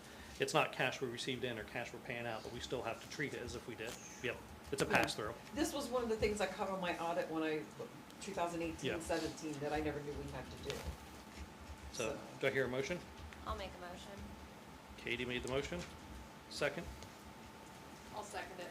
Corey, second. Roll call. President Duval, Yes. Councilman Mason, Councilman Pingborn. Yes. Councilwoman Harrier, Yes. Councilwoman Wharton, Councilman Henry. Yes. All right. So these next two are the final readings, and there have been changes to them. So 10-10-2402 was the water debt service fee of $6. So talking to the solicitor, if you call it debt service, that means you have to take out a loan to use it.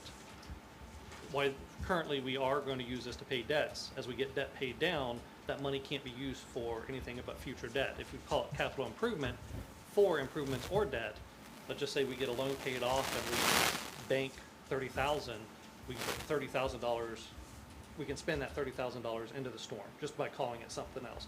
But if we keep the word debt payment only, we have to take out a loan. So we'd have to incur interest and everything else, which would cost us more money. So that was changed. Again, originally when I first brought this, I told you around $10 is what we need, $6 on the,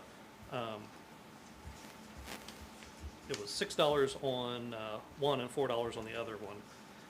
But we went back through, I'm sorry, $7, $3 on one and $3 on the other one. Went back through and recalculated, because again, we got more firm numbers now with different loans that we've taken out. The water is $6.15, and the storm sewer is $4.10. So it's gonna come out to be $10.25, so it was about 25 cents off. And this would be per month, per household onto the water bill. This would then take all the loans that we currently pay out of the water account and put into their own so we can track them better. People that issue grant money love this better, because if we put it in if we just say we're gonna pay it out of our water operating fund, there's no guarantee that they're gonna get their money, because it's not set aside for them. There's no legal right to that money to them, because it's just our operational cost. And that's one thing that we're always being told. We're always being told we don't charge enough, which I don't know how they calculate that. And two, we don't have a special account just for things like this. So this kind of corrects two things at once. This also, I hate saying it this way, but it frees up money into the water account, meaning that we don't have to do such high water increases every year. So we'll be able to stick to that 3% that we originally talked about, that, you know, was our goal, because the debt is now being carried into these other accounts and paid for there. It'll help us track some of our costs and all that for our water plant. So this is the final reading for it. Depending on what you guys do with this tonight, that will impact the budget. I don't have a budget for you tonight because we didn't have some of this stuff passed. So, you know, I'll be able to finish up the budget for 2025. So any questions on this before we vote? So the storm sewer, never mind, storm sewer, sewer board is sanitary. Sanitary sewer, yeah. Yep. Yeah, in Pleasantville, we never talk sanitary because we don't own a sanitary system. Except for voting you back on the board. Except for, yeah, that was a big old poop No, pipe. it's okay, it's just like, I just wanted, Yeah. as soon as I said it, I was like, hold on a minute. Well, when you say storm sewer, people think it's waste when it's Before not. I was on the sewer board, I didn't know what anything, Yeah. I knew a sewer was a sewer, I thought it all was the same place, but I didn't know what a lift station was. All right, any questions? All right, for ordinance 10-10-2402, do I hear a motion to approve? I'll make a motion, I'll second it. Michelle made the motion, my pen will work. Corey second, roll call. President Duval, Yes. Councilman Mason, Councilman Pingborn, Yes. Councilwoman Harrier, Yes. Councilwoman Wharton, Councilman Henry. Yes. All right, storm sewer capital improvement, 10-10-2403, I'll make the motion. I'll second it. Michelle, Corey. Roll call. President Duval, Yes. Councilman Mason, Councilman Pingborn, Yes. Councilwoman Harrier, Yes. Councilwoman Wharton, Councilman Henry. Yes. All right, that takes effect on the January payments, January bills, I'm So sorry, it would be February, then they'll see them in February. February, because it'll Yes. start in January. Correct. You have For to get with January. the programmer to have those added in there. We just talked about that Okay. today. And just so we're talking about it, that, you know how we have that 3% increase? Yes, This does not get increased. This Okay, is stagnant. it's Does just like, not move. okay, all right. Do you want them showed together or separate? I would separate them out, so that way people, like when they get their, Two different I know when accounts they get within the little bill, it doesn't break it out, but if they go online, they can see So we'll line set by up line. two new Yep. accounts within that then? Yes. Within the And then law. we, on the budget for next year, we'll be creating 2 new accounts too. That money will go in there. This money will not go into the water operating. Correct. Okay? So me and you'll work on that. So, and then we'll continue with the 3% increase. Yes, that's been in place for years now. That starts in January though. Yes, yes. So Which we'll is- see that on the January bill. No, Which will be in February. February. Which will be in All of them February. will Yeah, be on everything, February. yeah. The Anything that 3% takes and the effect 10/21. January 1st, Yes. you don't see it, you don't pay your January usage until February. Do we warn people that their water bills are going up? Do they know? Yes. So, Is there like a note? No, I vote yes. Yeah, I Yeah, also I mean, vote yes. I'm Well- just saying, is it on the bottom of the bill? so I guess let's break down your question. Are you talking about for the annual 3%? Let's start with that. No, not necessarily, because I think that Okay. that's sort of You're an talking about this expected raise. Okay, this right I'm here? talking about the $10. Okay, so, and again, you guys are allowed to do anything. By law, we have to advertise it, have the 3 readings, which we did. They've been posted at our posting places. That is your legal notification to the public Yeah, by yeah, the yeah, state. I get it. So if council wants to do something separate, yes, we can do that, but we don't have something in place normally for that because the law says we do this. If you want to do something else in this case, yes, but you guys just have to let us know. Does Sam have a suggestion? Sam would love a letter to go out. I know it's postage and time and whatever, but I don't know what Penny says. But Sam would love a letter going out warning people so that it would minimize some phone calls Mhm. and help with explanations. Okay. I agree. So Okay. that when they call, still furious, we can say, You could you refer to did the receive a letter." letter in the mail, Yeah. did you not? And if not, let me explain the letter and what's going on. Yeah. But So why don't you go ahead and draft, Do you because we don't like need to that vote to idea? do that. I just need to know you guys want that. I just think that it will, It would probably help the girls. Okay. to me, it's no big deal, but I know that there's people in town Mhm. that $10 to them is Is a lot. $10 of food. Okay. And I think that it would also help the girls in the office, because I think if all of a sudden their bill went up $10 plus 3%. that's what I was just gonna say. People are gonna, They already freak out at 3%. At the 3%, I had a every year we get conversation with this. somebody that people. their bill went up 25 cents and they were upset. So, all right, so draft up a letter. In addition to that, so if we're gonna do a letter, can we also just explain like sewer, water's water, sewer goes to sewer, water creek sewer, you know, like do a little bit more extra explaining about how the water bill is created, what combined water sewer bills explained. Because, I don't know about you, but I'm sure with them, when people get that bill, they think we get all of that money, where we only get less than half of it. Everything else goes to different things. And that right there might also help people, like when they have problems or questions, when they come to us and say, I can only talk about X, but I can't give you answers on this because we're not the board, they get frustrated. Well, why can't you? You know, it's your bill. Yes, but we don't control this side of the bill. Well, and provide the numbers for sewer boards, so they can call them Mhm. if there's issues. But no, I like the letter idea, but I want to make sure we were on the same page. Forewarn is forearmed. We'll work on that. Okay, Okay. All right. it'll help us, so. I Um, think it will. So survey of parcels, this will be for next year's budget. I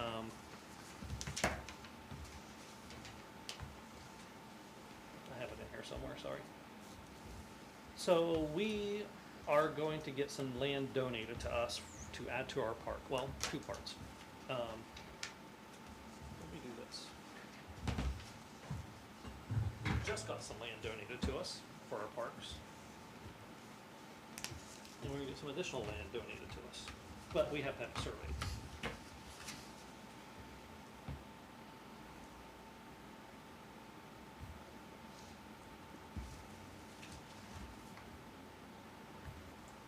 For goodness sakes.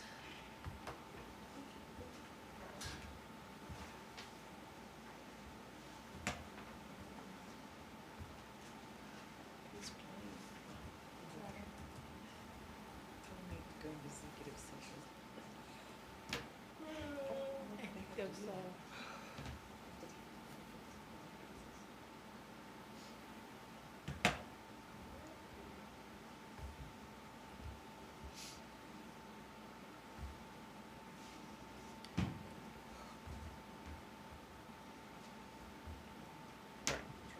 So this is our park property for Pleasantville Park. So first off, this parcel here, where we had that house tore down, we had to put a lien on that. There was a Medicare lien, all kinds of stuff. Had to end up getting put into the county's hands. The county doesn't like to keep property. So I approached them, instead of them selling it on the open market, to donate it to the village so we could expand on our park. They donated this as of last month, so we now own this parcel. Yay. Okay. Long term, possibly maybe we'll get some more land taken for that corner of the park, all right? So, this parcel here, we're in talks with the property owner to donate that to us as well. He has agreed verbally to do that. Unfortunately, he's not in great shape and is currently in a care unit in Columbus. So hopefully we get that taken care of. But again, because the family's going through that, we're not talking anymore. Just they need to, take care of that. The one parcel that we're talking about is this parcel here. What we'd like to do is basically make this line, go ahead and continue this property line, and then the property owner's willing to donate us that. So basically, we'll be able to put up a fence there and have a straight line. In change for, we're gonna give them this end of our parcel for parking for this house, because this house has no access to the back. They currently park here, like there's no parking, there's no off-street parking, there's no parking. But this right here would guarantee, no matter who council is, who mayor is, these people can park there, because realistically, we can have it removed, because it's our property, which would be a really bad thing to do, but it's a possibility, and that's something that they're always worried about, because their only parking will be taken away from them. So by flipping this property, it kind of solves their problem, and it kind of helps us out there. So, we got a cost, we got one cost last year from our engineering group. I think they wanted $7,000 to do the parcel for us. And I reached out to Tobin McFarland, which Mr. McFarland just passed away a couple weeks ago. But his partner, Mr. Tobin, is still there. And he said $1,500, $2,000 to do that survey, do the deed, do all the paperwork, if we want it done. But he can't do it until next spring. I don't need a vote on it, just like, are we good heading down that direction? Yeah. Spending that money next year? So the little triangle that's behind the house, the property that was just donated, is that part of ours or part of somebody else's? That's part of his. So that yellow highlighted triangle. That would be included in the Yeah. donated land? This goes with that property. So Cool. yeah, our line would go straight back at that point. Now there's an alley in between. Yes, yeah, Whetstone Alley is here. Oh, so not in between them, not in between the park and that No, parcel. no, well, these are mapped alleys, because on this side of town, there's all those carriage alleys, so yes, there's technically alleys there, but these aren't open alleys. They're just all grass, so. Is the blue line The blue line is our property lines for our park. right? Yeah.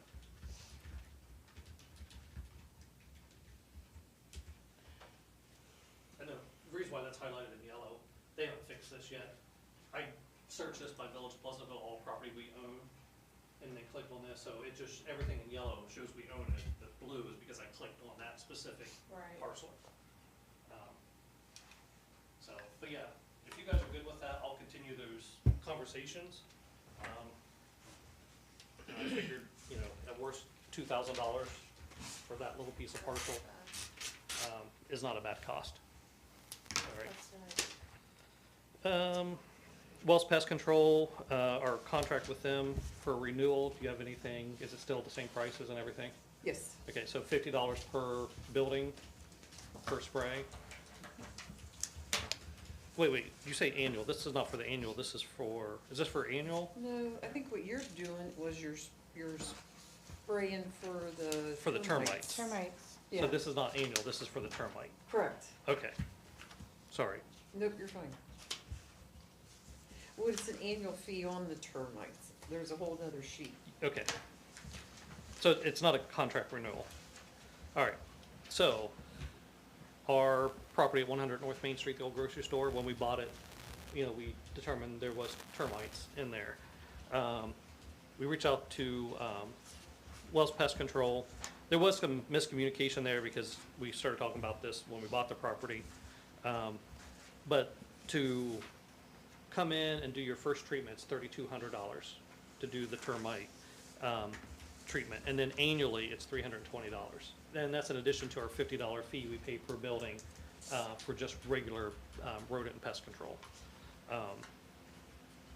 So this won't be until next year because they can't apply this until the spring. But this will be a cost for next year. But while we're talking about it and I'm working on the budget, is this something that we want to do to that property? So it's, what, $3,200 to begin with, and then every year after that's $320? Yeah. Yeah, Do they find live bugs? yes. That is bad.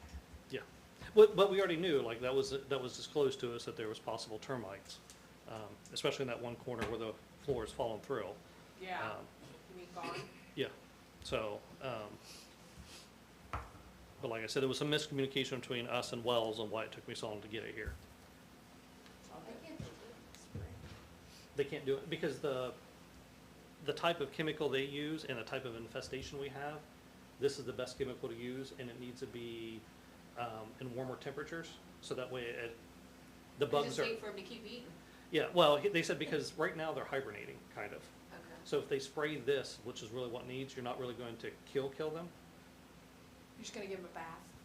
Yeah, well, they're gonna hide and they're gonna keep like it's not gonna be effective to spend all this money.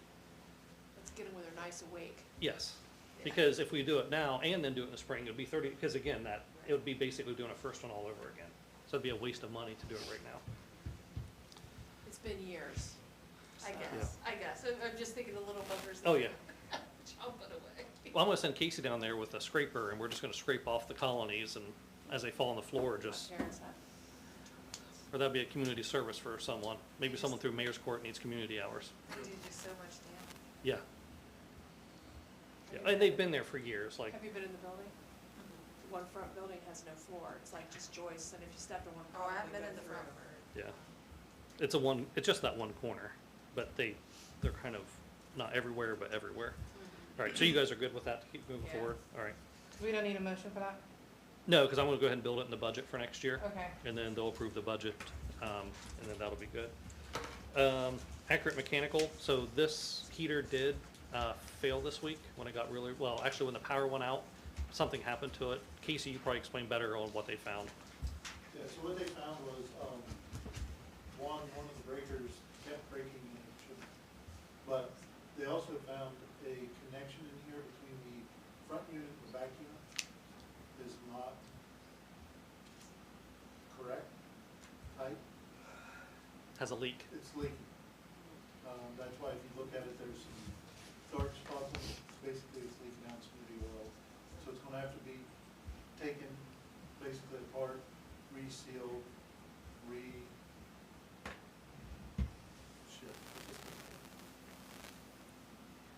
the radiator stuff, the stuff to make it cool. Oh, Freon? Freon. Freon, Freon, but it's not Freon now, it's the other stuff. Yeah, Redone that and put it back together. so the repairs are done, we'll get a bill on that, but to fix the stuff they found, it's $1,500 in addition to. Isn't that, the thing's not under warranty still? That's not that old. I know, that's what I was thinking. I feel So, like it's not. it's funny because we thought it wasn't that old, and 2020. yeah. Oh, really? No, because Tony and I were just like, well, that's only last year, year before. That's what I thought. Yeah, no, we were just like, it's still under The warranty. ones out in I the still shop were feel like that's- 2018, I still feel like 2020. Yeah, It's only 4 4 years. Oh, I think it only has a 2-year, like, yeah. warranty on it. Well, I think it was like a 2-year How much full. did it cost us to buy the thing? 5,000? Yeah, that sounds right. Seems to be working okay, 'cause it's warm. Yeah, I think Well, I it's think- lovely. Oh, I hate the The breeze. heat works. yeah. It's when it actually goes, when we actually have to start cooling. Well, and in the summertime it works too. It's just, it's gonna continue leaking. It's gonna get worse and worse. Yeah, so you're gonna actually, eventually it'll quit cooling though, because it'll leak everything out. But Tony and Casey and I did have a conversation, because when they installed it, they had some issues installing it, because remember, the one we bought actually never worked.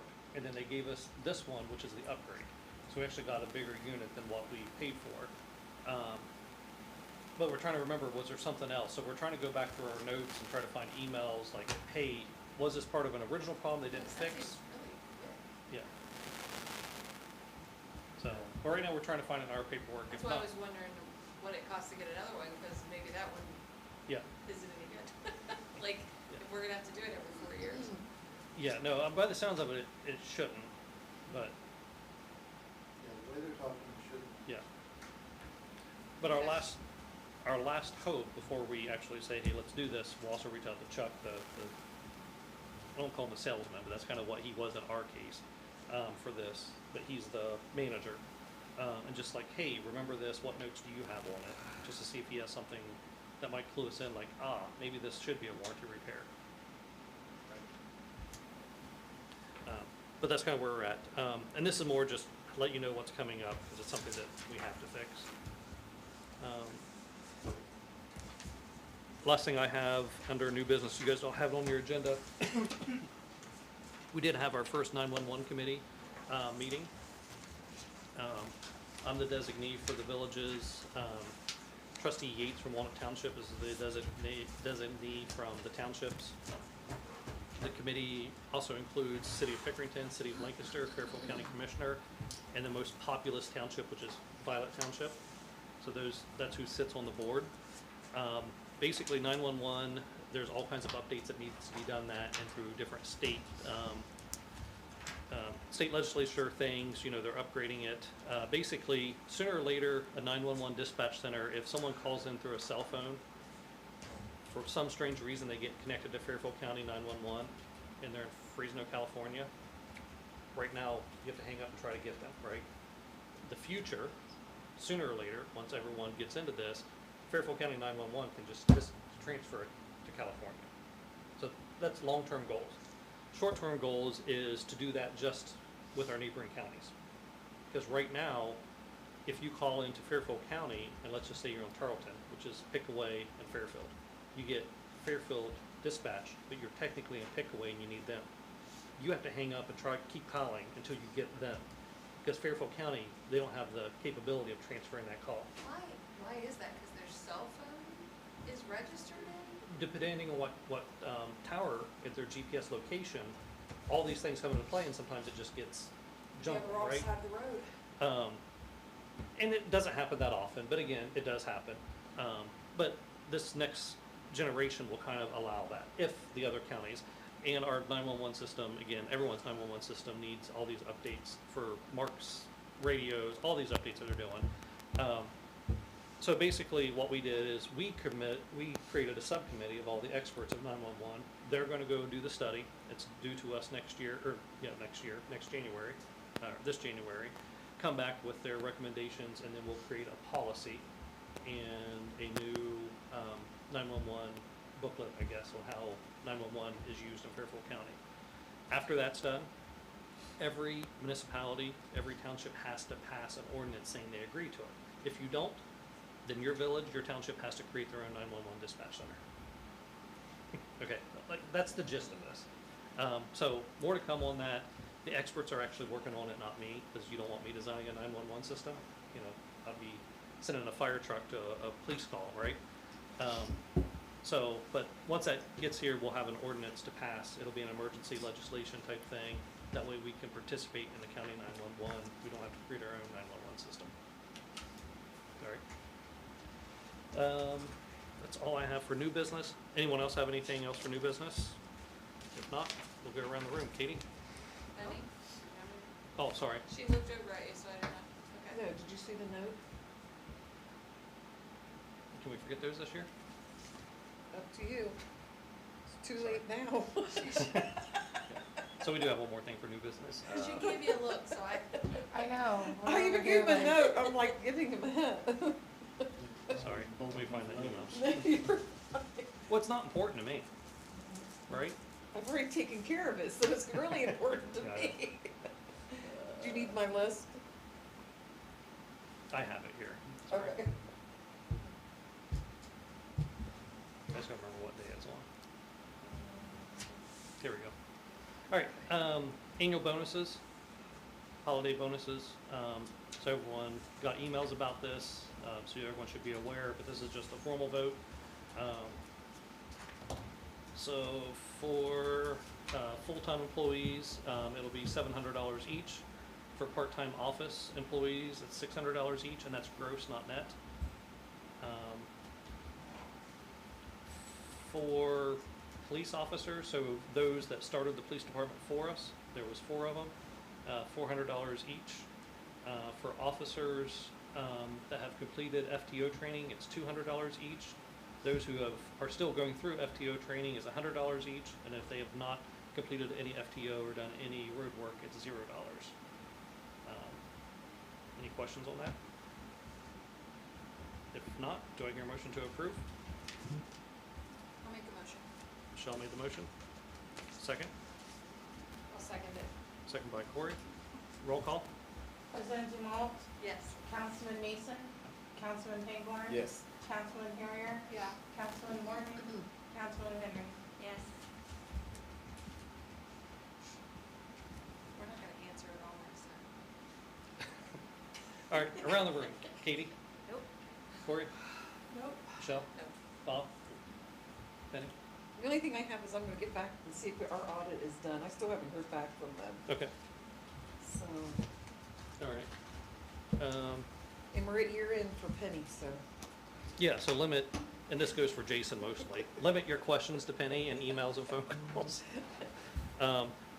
I know last year and the year before, we shut down the office on the. We did that afterwards, I believe. Yeah, the second and third. Do you guys want to do that again? Because that seems to work to help you guys. On what? Like after the first of the Yeah, year. so if we close on the second and the third, that's that Thursday, Friday. You guys still are in there, but the office is closed.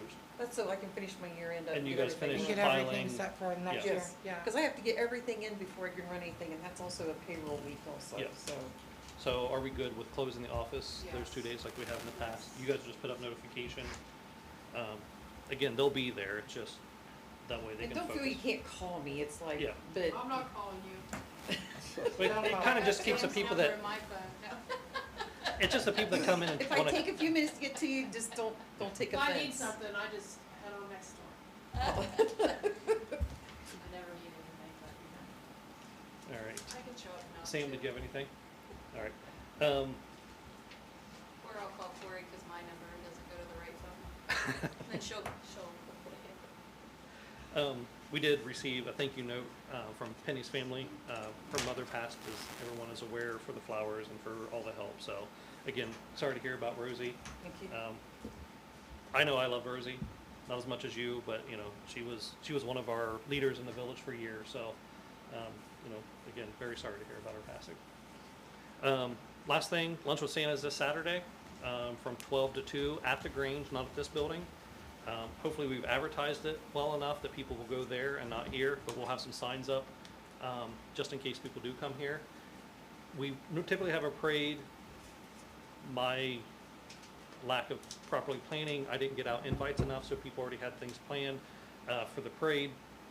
So what we're gonna do is we're gonna do like we did before, we had the parades, which is gonna put Santa Claus in an engine, escort him through town for about 15 minutes, and then bring him in. So that's kind of what the parade will consist of this year.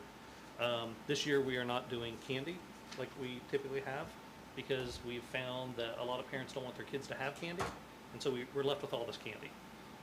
So La Sutoma has taken over lunch this year, and they'll be doing walking tacos with drinks for free for everyone that comes and participates. Even if you don't have kids, come and see Santa, come see us, come say hi, come stand around and talk with us for a while. It's a great event. We have people that every year that come from Worthington for this because they're just impressed with this little tiny village does such a good job with Lunch with Santa, and they don't even have it in Worthington, which makes me feel very prideful that we have something that a big city that has lots of money that they don't have. And then our council dinner is that night, so if you haven't got your RSVPs in, get those in. We've already ordered food, but again, make sure we know. That's at 6 p.m., and again, that's at the Grange too. No one has to bring anything. Everything should be You provided, get no food if you don't. so we'll be good there. I already put you down, I already talked to your wife. There, take Bob, that. you know Sorry better about than you to up. go through you. It's We called don't ask Linda. you nothing. We know who to ask. All right. All right, if nothing else, do I hear a motion to adjourn? I'll make a motion. All right, Katie made a motion, I'll second it. Bob second. Bill's not here to second that, so, I know, right? all in favor? Aye. Aye. All right, we're adjourned at 9:56, or 8:56, sorry. So Chief, I have a Grinch suit. My son 1 Hold year on a was the minute. Grinch and the police officer Oh. arrested him. He's turned it off. I mean, we could easily add that in since we don't have a parade if you would want to do it.